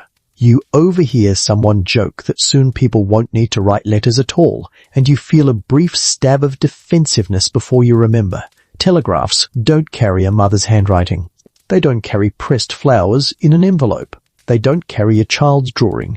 They carry information, not intimacy. And that's the key shift you feel as technology creeps in. Speed increases for certain things, but not for everything. Physical mail still needs transport. Packages still need roads. People still want letters because letters are more than content there. They're proof of touch. The mail route remains, even as parts of its job get outpaced. Historians still argue whether the telegraph's rise reduced the social importance of mail carriers as bringers of news, or whether it actually increased the overall demand for physical mail by expanding commerce, coordination, and population movement. You can sense both possibilities. In some towns, people ask you fewer what happened questions because they heard via. In other towns, business seems faster and busier, and there's more paperwork than ever. You feel it in the bags. More receipts, more contracts, more invoices, more printed forms. The 19th century is becoming more documentaries, and you are the person hauling the paper footprint of modernity. At the same time, the route becomes more regulated. Connections matter. Timetables become more standardized around trains. The system starts expecting you to integrate into a larger network, not just a local circuit. When you arrive late, it isn't just a local embarrassment. It can ripple outward. You also notice small technological changes in your own gear. Better saddles, maybe, depending on resources. Improved harness designs in some areas. More standardized mailbags. In towns with rail access, you might see more uniformity in postal. Materials, sturdier sacks, clearer labels, locks that look more manufactured than handmade.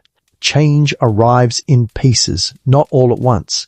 Now comes the quirky tidbit, the kind that sounds like folklore but reflects a real cultural feeling. You hear people talk about telegraph operators as if they're a special species. Young men who can hear messages through clicks, who sit indoors while news crosses continents. Some towns treat the telegraph office like a shrine to speed. Others treat it like a suspicious box that might be listening back. There are stories told with a straight face of people believing the wires carry not just words but emotions, or that storms anger the telegraph, making messages come out wrong. You don't know what's true, but you feel the social shift. Information is becoming something people expect to be fast, and that expectation changes how they treat your pace. You ride past a stretch of newly laid track and you feel a strange mix of relief and threat. Relief because the world is getting connected, which makes your job feel less like pushing against emptiness. Threat because connection can make your particular kind of labour feel replaceable. But then you reach a smaller settlement off the main lines and everything snaps back to horse time. No telegraph, no train, just a post office, a few buildings, and people waiting on you like you are the only bridge they have. You hand off the bag and the postmaster looks at you like you're still indispensable. For this place you are. Joke 3 arrives gently, you think. So the future is here, but it missed this stop, and you let that thought roll around because it's oddly soothing. Progress is uneven. Your route lives in the gaps. As you ride on, you start understanding your work in a new way. You're not just part of an old system. You're part of a transition. You carry letters that will be answered faster because someone heard news by telegraph. You carry papers that will arrive to people who already know the headline but still want to see it in print. You carry the physical artifacts of a world accelerating around you. And somewhere ahead you could almost feel the route, tightening more schedules, more connections, more pressure to match the speed of machines. But for now, it's still you and the animal under you and the bag behind you moving through a century that's learning to move faster, one pole, one rail, one clicking message at a time. By now, you've learned that the mail route isn't just a physical test. It's a compliance test. The road tries to break your body, sure, but the postal system tries to shape your behavior quietly, steadily through rules that follow you like a shadow even when no one is watching. You feel it the moment you arrive at a post office, and the clerk's first move is not to offer water or ask about the weather, but to open the ledger. His attention goes straight to the record, straight to the time, straight to whether your arrival fits the expectation written in ink. You can be muddy, exhausted, half frozen, and the system still wants a clean, crisp answer to one question. Were you on schedule?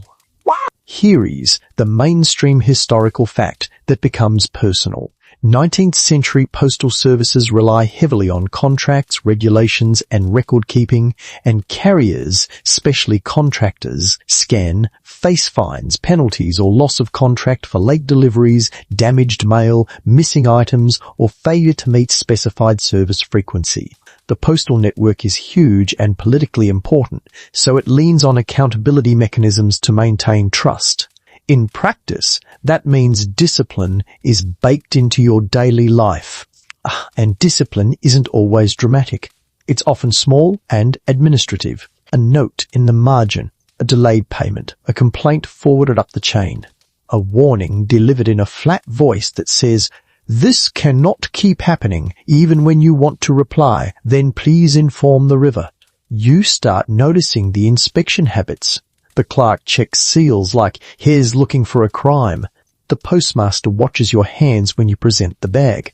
If the pouch has a lock, he checks the hardware. If the bag looks damp, he asks questions. He's not necessarily accusing you personally. He's defending the institution, and institutions are famously incapable of sympathy. You also discover that the rules don't always match the realities of the route. You're expected to deliver on a timetable that might not account for seasonal floods, broken bridges, or the fact that your horse has a digestive system that occasionally decides to have an emergency meeting. Yet the paperwork is written as if none of that exists. The system wants consistency, and the world refuses it. Historians still argue whether strict postal discipline in the 19th century produced better long-term reliability or whether it created perverse incentives, encouraging risky travel decisions and punishing carriers for environmental factors beyond their control. You can feel that tension when you consider pushing through bad weather just to avoid a fine. The system doesn't tell you to risk your life. It simply makes caution expensive. You learn about complaints too, because complaints travel faster than compliments. Someone in town says their letter arrived late. Someone claims an envelope was torn. Someone insists the rider looked suspicious, which is an especially fun accusation when your suspicious behaviour is having a face. The post office nods these. Sometimes they investigate. Sometimes they shrug. Sometimes they decide the easiest solution is to tighten the screws on you, because you're the part they can reach. Joke 1 creeps in as you watch the clerk write. You think, amazing! The entire frontier runs on vibes and mud, and yet the paperwork is flawless. Then you remember the paperwork isn't flawless, it's just confident. There are also rules about what you can do en route. You can casually open mail. You can't delay it for personal errands. You can't let someone borrow the bag while you eat. You can't get drunk and still claim you are performing official duties. Some of these feel obvious. Some become tempting only because the route exhausts you into carelessness. You start understanding why the system repeats itself. Rules are written for tired people, not fresh ones. In some areas, you hear about riders being replaced or blacklisted. One too many late runs, one too many missing items, one too many station keepers reporting unreliable behaviour, and the contract goes to someone else. In other places, carriers keep their positions despite sloppy performance because there simply aren't enough willing bodies to do the job. The system wants standards, but geography decides what standards are possible. Joke 2. You imagine the hiring pitch. Requirements. Can ride in all weather. Can resist opening other people's mail, can tolerate being blamed for the concept of distance. You're not sure why anyone signs up? Then you remember you did. You also begin to notice how discipline varies with status. A big stage line with connections might get more leeway or at least more political protection than a lone rural carrier. A well-known contractor might argue their case. A nobody gets fined. That imbalance can feel unfair, but it's also a reminder the mail system is not just logistics. It's politics, money, and relationships. At one stop, you witness a small example. A new clerk is being corrected by an older one about how to record times and handoffs. The older clerk insists on exactness. If it isn't written right, it didn't happen, he says, and you realize that is the postal religion. Your body can do something heroic on the road, but if it's not logged properly, it doesn't exist. Then there are inspections from higher postal inspectors or officials who appear occasionally, sometimes announced, sometimes not. When word spreads that an inspector is in the region, everyone tightens up. Bags get checked twice. Ledgers get reviewed. People become suddenly very respectful of procedure. If you ever needed proof that fear is a powerful organizer, this is it. The quirky tidbit you hear half-whispered, half-laughters that some post offices treat inspectors like supernatural beings. People claim they can smell wrongdoing, that they'll notice a missing penny from across the room, that they can tell if a seal was touched by the way wax reflects light. Realistically, inspectors are just trained officials with authority, but the folklore grows because their visits can end careers. When someone holds power over your livelihood, the mind starts inventing extra powers to explain the anxiety.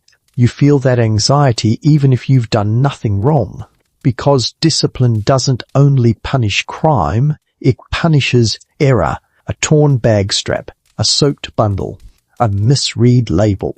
The route is full of chances for honest mistakes, and the system is designed to assume mistakes might be misconduct until proven otherwise. This is why riders develop a particular kind of carefulness that looks like stubbornness. You insist on receipts. You insist on signatures. You insist on clear handoffs. Not because you love paperwork, but because paperwork is armor.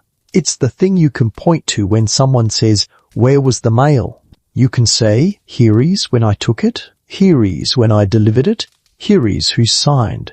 In a world short on proof, ink is your shield. You also start disciplining yourself in small ways. You check the mailbag seals more often. You avoid unnecessary stops. You limit drinking even when offered. You keep your route conversation vague. These habits aren't just about safety. They're about protecting yourself from accusations. The system might forgive weather, but it doesn't forgive sloppiness.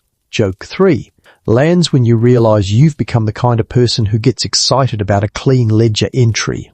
You think, yes, beautiful handwriting, no smudges. This is what success looks like, and you feel both proud and vaguely disappointed in yourself. And still, even with all this discipline, the system can be arbitrary. A clerk might dislike you and write harsher notes. A postmaster might be lenient because he knows the road. A complaint might be taken seriously in one district and ignored in another. The mail route is a web of rules, but the web is held by humans, and humans are inconsistent. That inconsistency becomes a quiet stressor. You can do everything right and still be questioned. You can do one small thing wrong and be punished out of proportion. You learn to live with that uncertainty the way you live with weather, by preparing as much as possible and accepting that you can't control everything. By the end of the day, you arrive at another stop where the clerk is tired and the ink is thick. He checks your bag, notes your time, and looks up at you with a face that suggests he's seen 100 versions of you. He doesn't congratulate you. He just nods, as if to say, "You're still in compliance."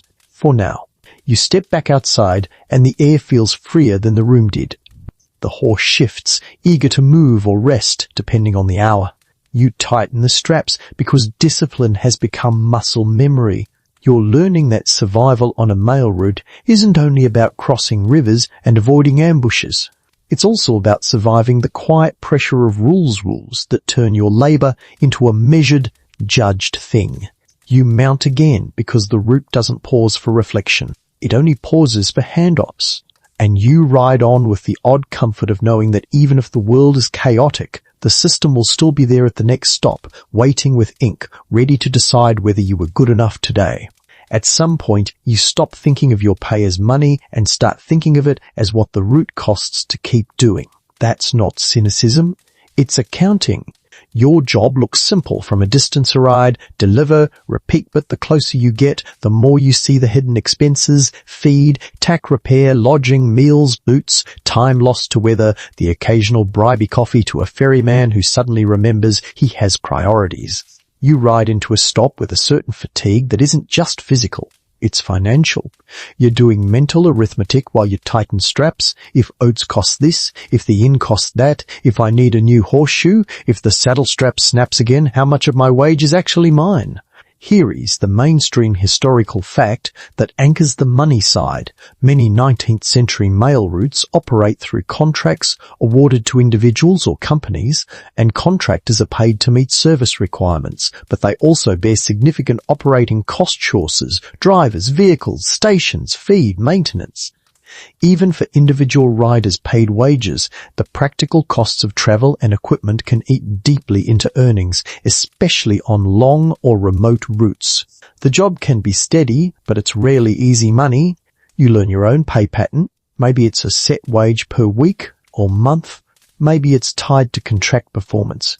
Maybe it's supplemented by small fees or tips in some places. But the route's rhythm means you don't always have cash in hand when you need it. You might be waiting on a payment that arrives late. You might be forced to buy supplies on credit at a store that charges because you need it. The mail system moves money for other people while your own finances wobble along behind you. So, naturally, side hustles appear. Not always, illegal sometimes, just practical. You might carry small personal items for someone unofficially if it doesn't interfere with the mail and you trust the person paying you.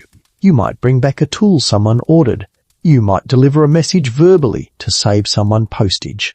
These favors can earn you meals, shelter, small coins, goodwill. They also blur your professional boundaries, and you know it. The route teaches you that the line between helpful and complicit can be thin.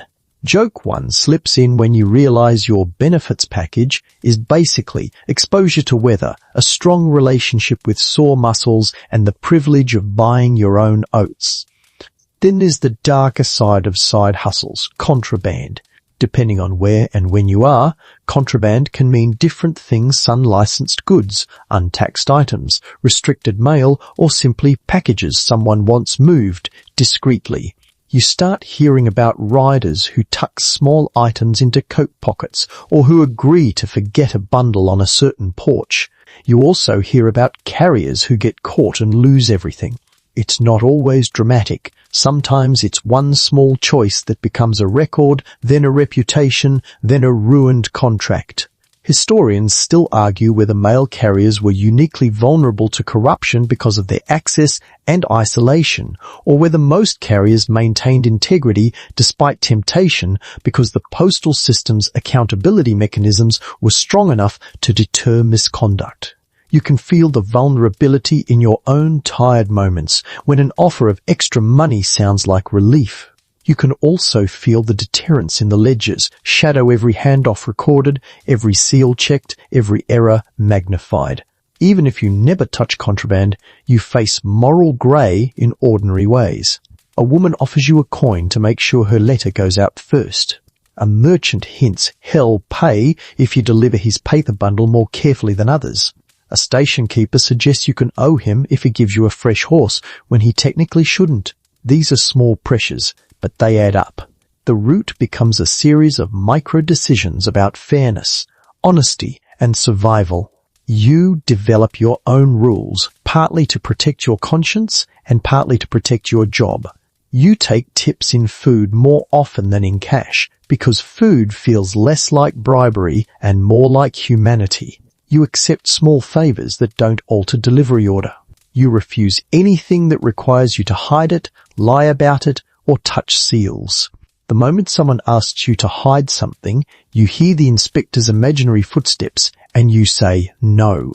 Joke 2 arrives when you realize your ethical framework has become very practical. If it can't survive a ledger entry, it can't ride with me. Terror is also the matter of theft that doesn't come from bandits on the road, but from the slow leak of station costs. Some keepers overcharge because they can. Some sell you poor feed at a high price. Some lose your coin and ask you to pay again. In a world with limited competition, the traveller is often at the mercy of the person with the supplies. You learn which stations are fair and which are traps. You learn to negotiate politely. You learn to check your change. You learn to smile while internally calculating how many meals you just traded away. And sometimes money appears in strange ways. You might be paid partially in goods. You might be offered credit. You might receive your wages in coins that are worn thin from too many hands. You might even be paid late because the system's own funds are delayed. The mail route is part of a growing economy, but it's also moving through regions where cash is scarce and barter is common. That mismatch creates friction. The quirky tidbit you hear in a tavern told with a wink, as if it's a harmless prankies that some riders used to stash small emergency coins in odd places, sewn into hat bands, tucked into saddle padding, hidden in hollowed-out boot heels. Not for fancy spending, for something went wrong, and I need food and a shoe and a ferry. It's like a 19th century emergency fund, except you literally wear it. You find yourself considering it because you've already felt how quickly a small mishap turns into a crisis when you're far from help. You also start seeing how money and the mail intertwine. People send money in letters despite the risk because sometimes there's no better option. People wait anxiously for payments, and when payments don't arrive, it isn't just inconvenient, it can mean hunger, eviction, failure. You feel a strange responsibility because you're carrying someone else's survival in paper form while you're also trying to keep your own finances from collapsing. At a post office, you see the clerk handling money orders or financial paperwork with extra care. The post office isn't just moving words, it's moving value. That makes it both essential and vulnerable. It's one reason the rules are so strict and the inspections so intense. It's also why people look at your bag with that particular kind of interest. You make a stop where a merchant tries to chat you up, offering a drink, asking about your route, casually wondering how often you carry heavy loads. You keep your answers vague. You've learned that money makes people curious, and curiosity can become a plan. You finish your water, adjust the bag, and leave before the conversation turns into a trap. Joke 3 appears as you ride out. You think, nothing says financial stability like being asked about robbery logistics over a friendly beverage. By the end of the day, you're counting more than miles. You're counting costs. You're counting favours owed and favours refused. You're counting the wear on your boots and the wear on your tack. You're counting how many times you've had to choose between comfort and thrift. The route teaches you that survival is expensive and the invoice comes due in small pieces. Still, you keep going because the mail route offers something rare in many parts of the 19th century: regular work, predictable purpose, a place in the system. Even if the money is tight, the roll is steady. You might not get rich, but you might keep moving. And in a world where movement is both opportunity and burden, that steadying however bruised and dusty can feel like its own kind of wealth. Word count 1090. By now, you've collected fatigue the way a coat collects dust layer after layer, so familiar you almost stop noticing it until you try to stand up too fast. The route doesn't just wear you down in obvious ways, it erodes you. Little aches become constants. Minor scrapes become part of your daily inventory.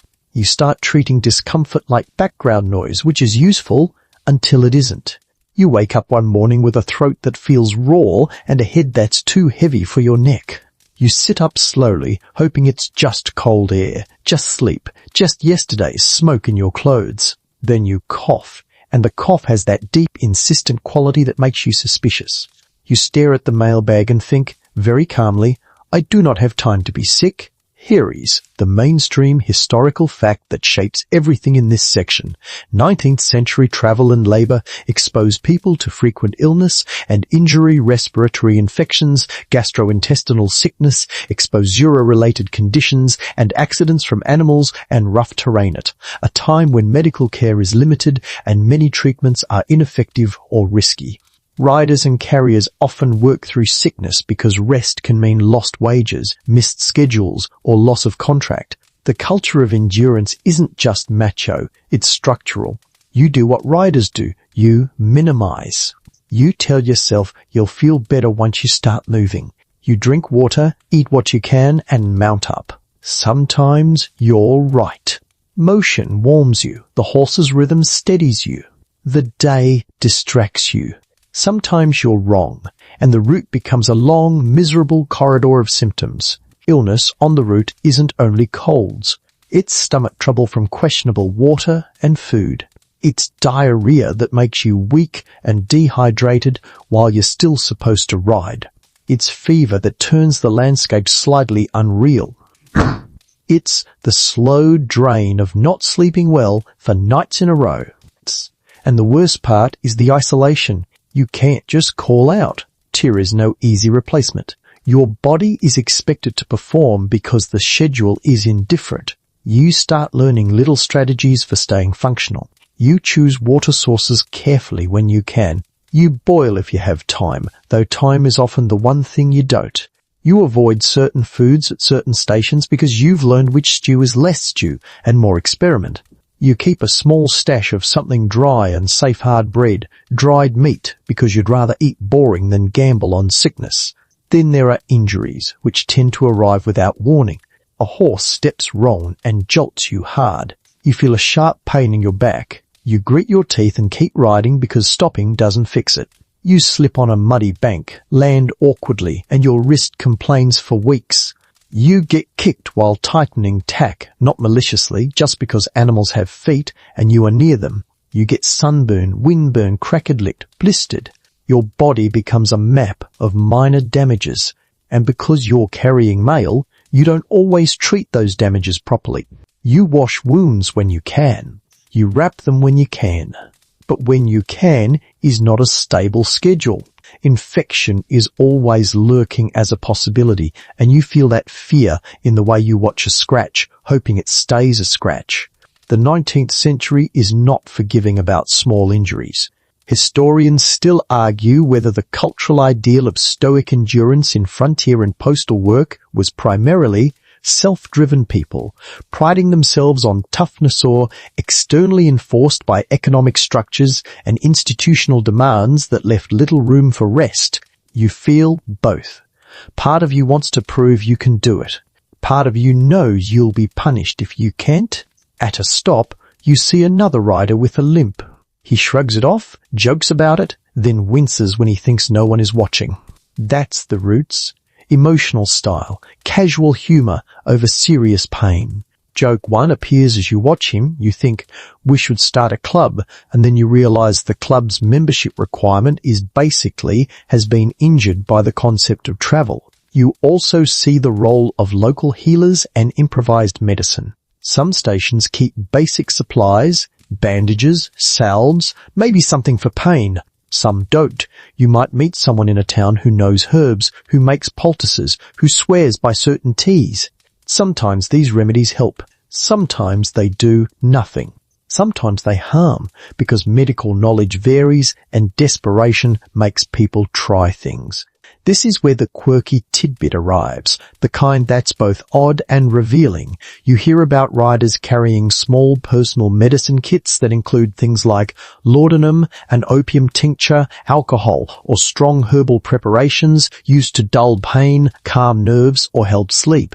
People in the era often rely on such substances, sometimes responsibly, sometimes not, because they're among the few tools available for relief. You, on the other hand, are cautious because you've learned that anything that dulls you can also dull your judgment, and judgment is your life on the road. Still, you understand the temptation. Pain is loud, relief is seductive. Joke 2, dark, but PG-13, you think. This job offers unlimited exposure and limited recovery, like it's a brochure no one asked for. Some illnesses hit your horse too, which complicates everything. A horse can go lame, develop sores, get sick from bad water, or simply wear down. When the animal struggles, you feel a deeper kind of helplessness, because you can't just power through for it. You can urge and coax, but you can't replace its muscles with your will. At a station, you see a horse with a badly rubbed back, and you watch the keeper apply ointment with practiced hands. You learn again that care is part of survival. You adjust your saddle blanket more carefully after that. You check girths more often. You accept that taking 5 minutes now can save you an hour later. Still, accidents happen. A sudden spook, a slip on wet planks, a hidden hole. The route is full of tiny ambushes that aren't human. They're just physics. You ride long enough and you will eventually hit a moment where your body and gravity disagree. When you do, the question becomes how fast you can recover and whether you can keep the mails safe. You've probably already had close calls. The horse stumbled on a rut but caught itself. You nearly slid on a muddy bank but grabbed a branch. Those moments teach you humility. They also teach you that your survival isn't guaranteed by skill alone. It's partly luck, and luck is not reliable. At one stop, you overhear a debate about whether riders should be rotated more often, given regular rest periods, treated as valuable labour instead of expendable. Someone laughs and says, "That's soft." Someone else says, "Soft people don't survive out here." You don't join in. You just listen, because you're too tired to argue, and because you know the truth is complicated. You can't deliver mail if you're broken. You also can't keep your job if you rest too much. Joke 3 comes as you mount up with an aching shoulder. You imagine writing to the post office with a medical note. "Dear sir, my spine has resigned." You almost smile. Almost. As the day winds down, you feel the cumulative effect of all of this illness, injury, fatigue as a kind of dull haze. You're not in dramatic crisis. You're in chronic strain. Your body is adapting by lowering expectations. Your mind is adapting by narrowing focus. You stop planning far ahead and start planning in segments. Get to the next station, then reassess. Drink water, then reassess. Get through this hill, then reassess. And yet, there's a stubborn thread in you that keeps you going. Partly duty, partly necessity, partly the simple fact that if you stop, you'll have to face how tired you really are. Movement is easier than reflection. You ride into evening, and the light turns soft again. Your horse breathes steadily. The mailbag bumps in its familiar rhythm. You arrive at a station or a town and do the ritual handoff ledger seal check because routine is the one reliable medicine you have. And as you lie down later, feeling your body's aches like distant thunder, you understand the mail route's quiet brutality. It doesn't need a single catastrophic event to wear you down. It just needs time. Mile after mile, day after day, the route takes small pieces of you and asks you to keep smiling, keep riding, keep delivering. After weeks, months, if you're unlucky or committed, the route stops feeling like a series of days and starts feeling like one long day that never properly ends. You wake, you ride, you hand off, you sleep, you repeat. The scenery changes, the weather changes, the people change, but the pattern stays. And that pattern does something strange to you. It carves grooves in your mind the way wagon wheels carve ruts in dirt. You begin to recognize the first signs of burnout, not as dramatic collapse, but as quiet shifts. You care less about being charming at stops. You answer questions shorter. You stop noticing sunsets. You stop feeling impressed by distance. You become functional in a narrower way, like a tool that's been used so much it's worn smooth. The route doesn't ask you to be inspired. It asks you to be consistent. Here is the mainstream historical fact that gives this context. Long distance and recurring postal work in the 19th century often creates a class of experienced carriers and drivers whose reliability becomes crucial to regional communication and commerce. Reputation matters heavily. A trusted rider or line is valued by communities and postal authorities, while an unreliable one can be replaced or penalized. Over time, individual carriers become known features of the route part of local life, even if they're always passing through. You feel that reputation forming around you like dust layering on your coat. At first, you're the new rider. Then you're the rider on the Tuesday run. Then you're the one who made it through the flood. People start greeting you by name. Station keepers prepare for you. Clerks stop double-checking your seals as intensely, not because the rules changed, but because your presence has become predictable. Trust is built out of repetition. That trust is a relief. It also comes with expectation. If you're late now, it's notable. If you miss a run, it's alarming.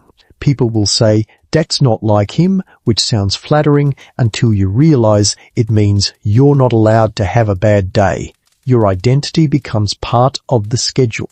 You also develop habits so automatic you don't remember choosing them. You tighten the girth without thinking. You scan blind curves without thinking.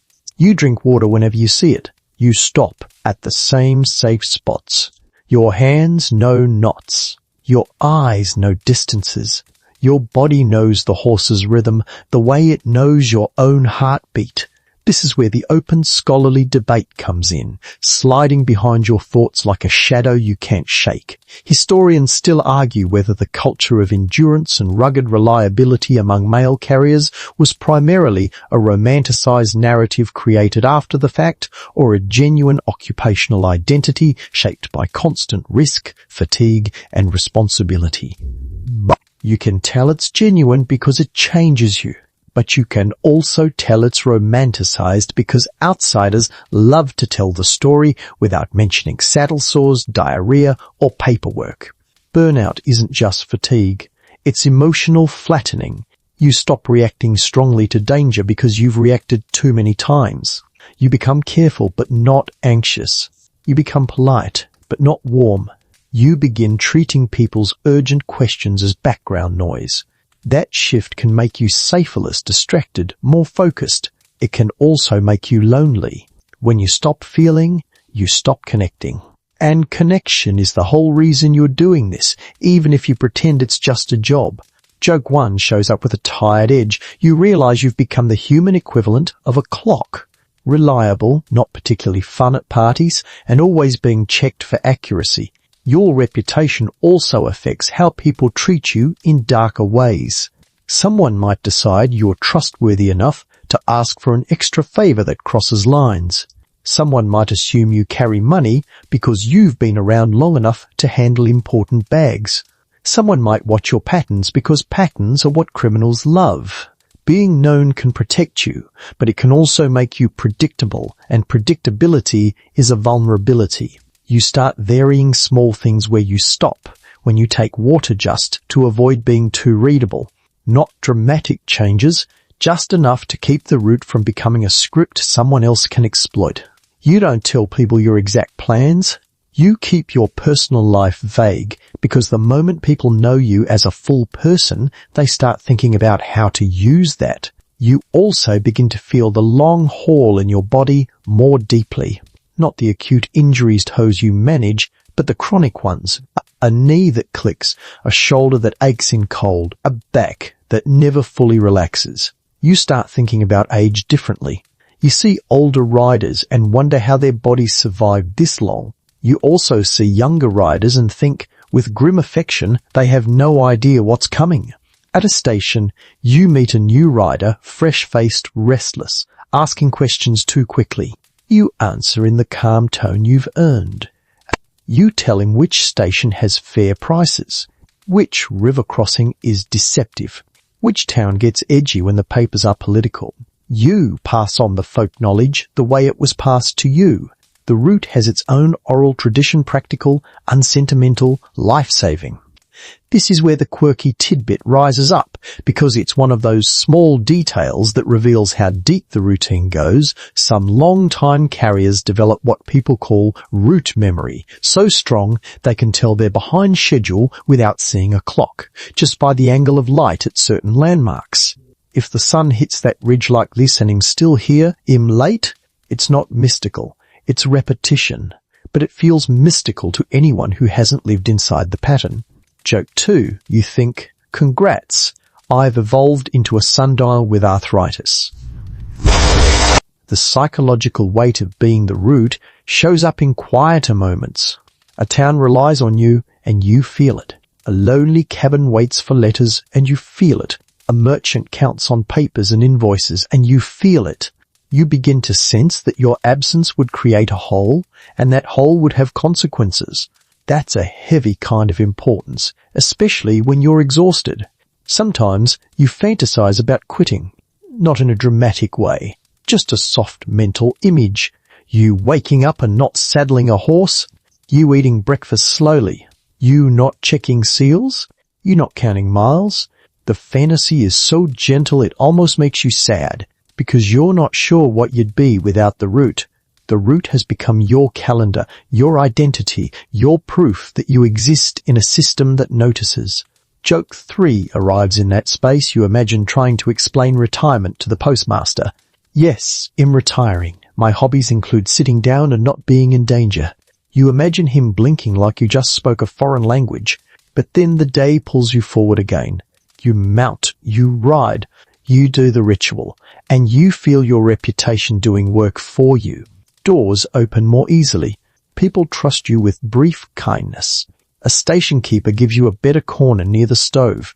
A clerk doesn't question your delays as sharply because he's heard the roads are bad. These small mercies keep you going. At the same time, you notice the darker cost. You're becoming less surprised by hardship. The world's harshness feels normal. That normalization can make you resilient. It can also make you numb. You watch a newcomer complain about mud and you almost laugh, not because their complaint is wrong, but because you remember when you had the energy to complain. As evening falls, you ride through a familiar stretch. You recognize every bend, every tree cluster, every dip. The horse's hooves find the path without you urging much. Your mind drifts, not into distraction, but into that calm state that comes when the body knows what to do. It's almost peaceful, at all, almost. And in that calm, you realize something important. The long haul isn't just endurance.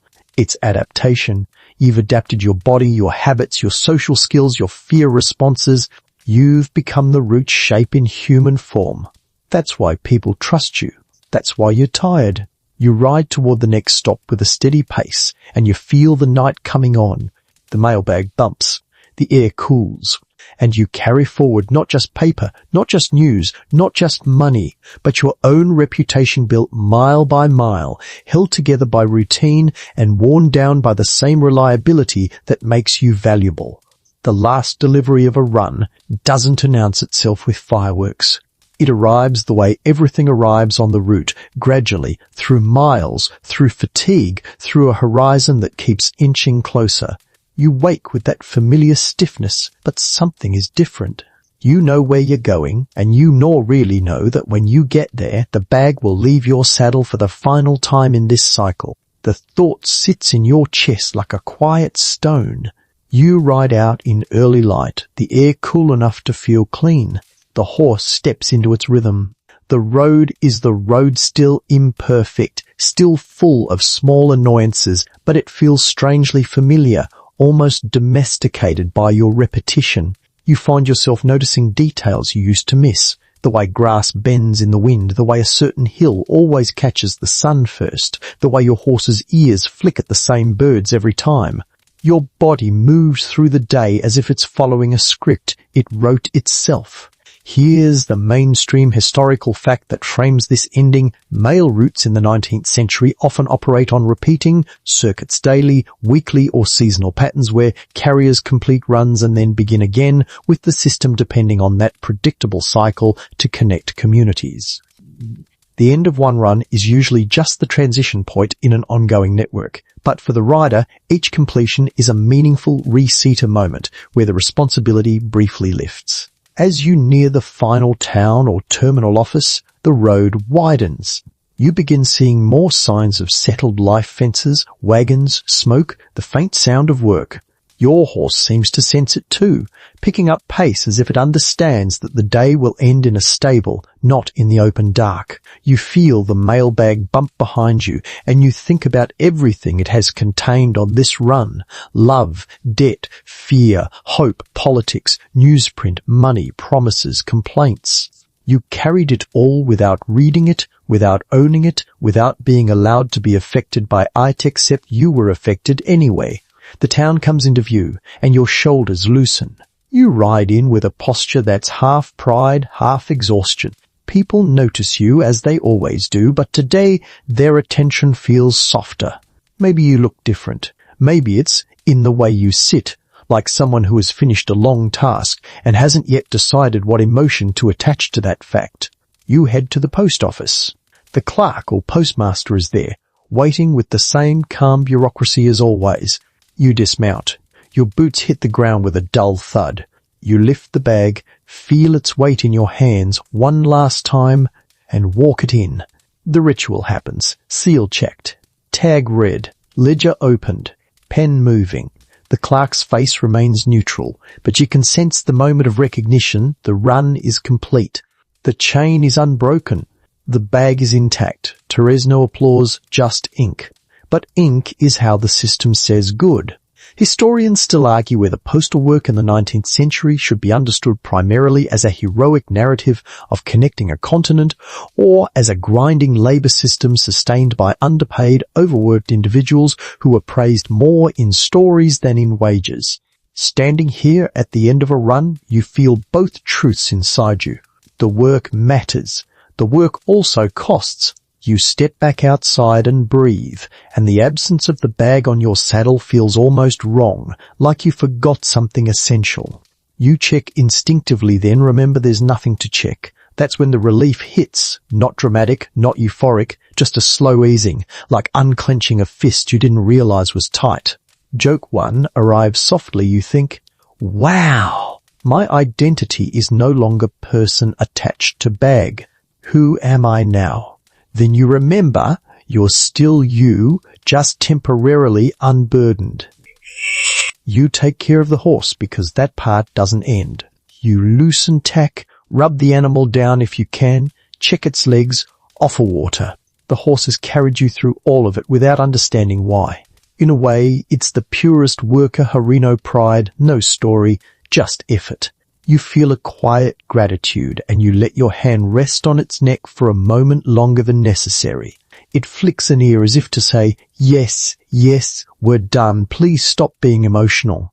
Joke 2. You imagine the horse's review of your performance. Would prefer fewer rivers? Rider talks too much to self. Oats acceptable. You move through the town with a little extra time, and that extra time feels unfamiliar. You might sit on a step and watch people pass.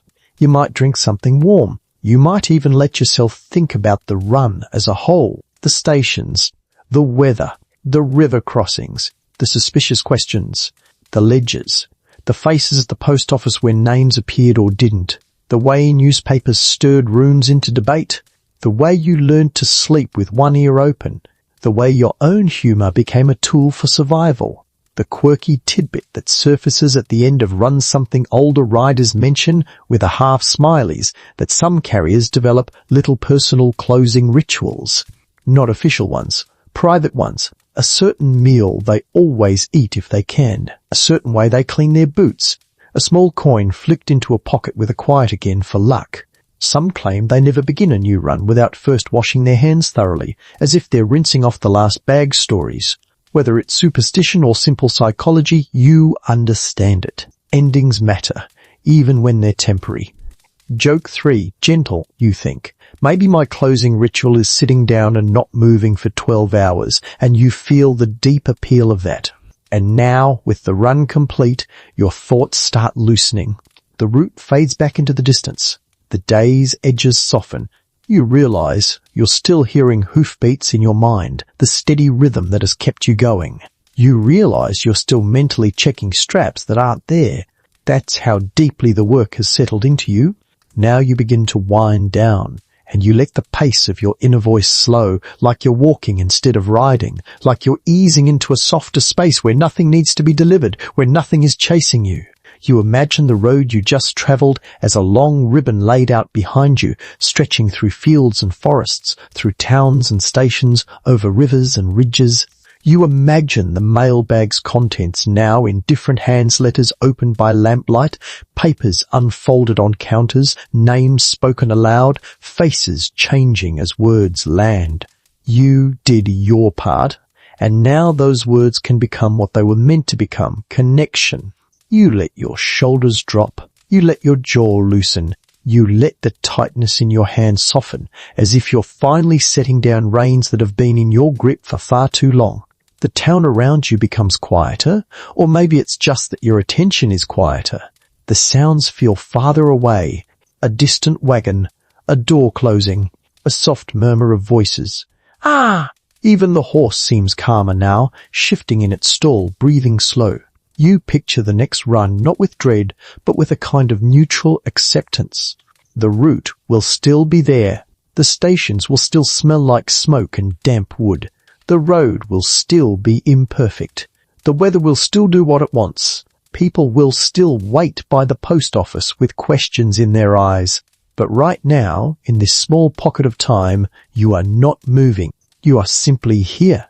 You settle into that stillness the way you settle into a bed after a long day, carefully, gratefully, letting the world fade at the edges. Your thoughts become longer, slower, gentler. The mail is delivered. The bag is off your saddle. The night can be quiet without needing to be watched so hard. And as you breathe, you let the last image soften. A lantern-lit post office, a ledger closing, a horse resting, the road stretching out into darkness behind you like a dream you've already walked through.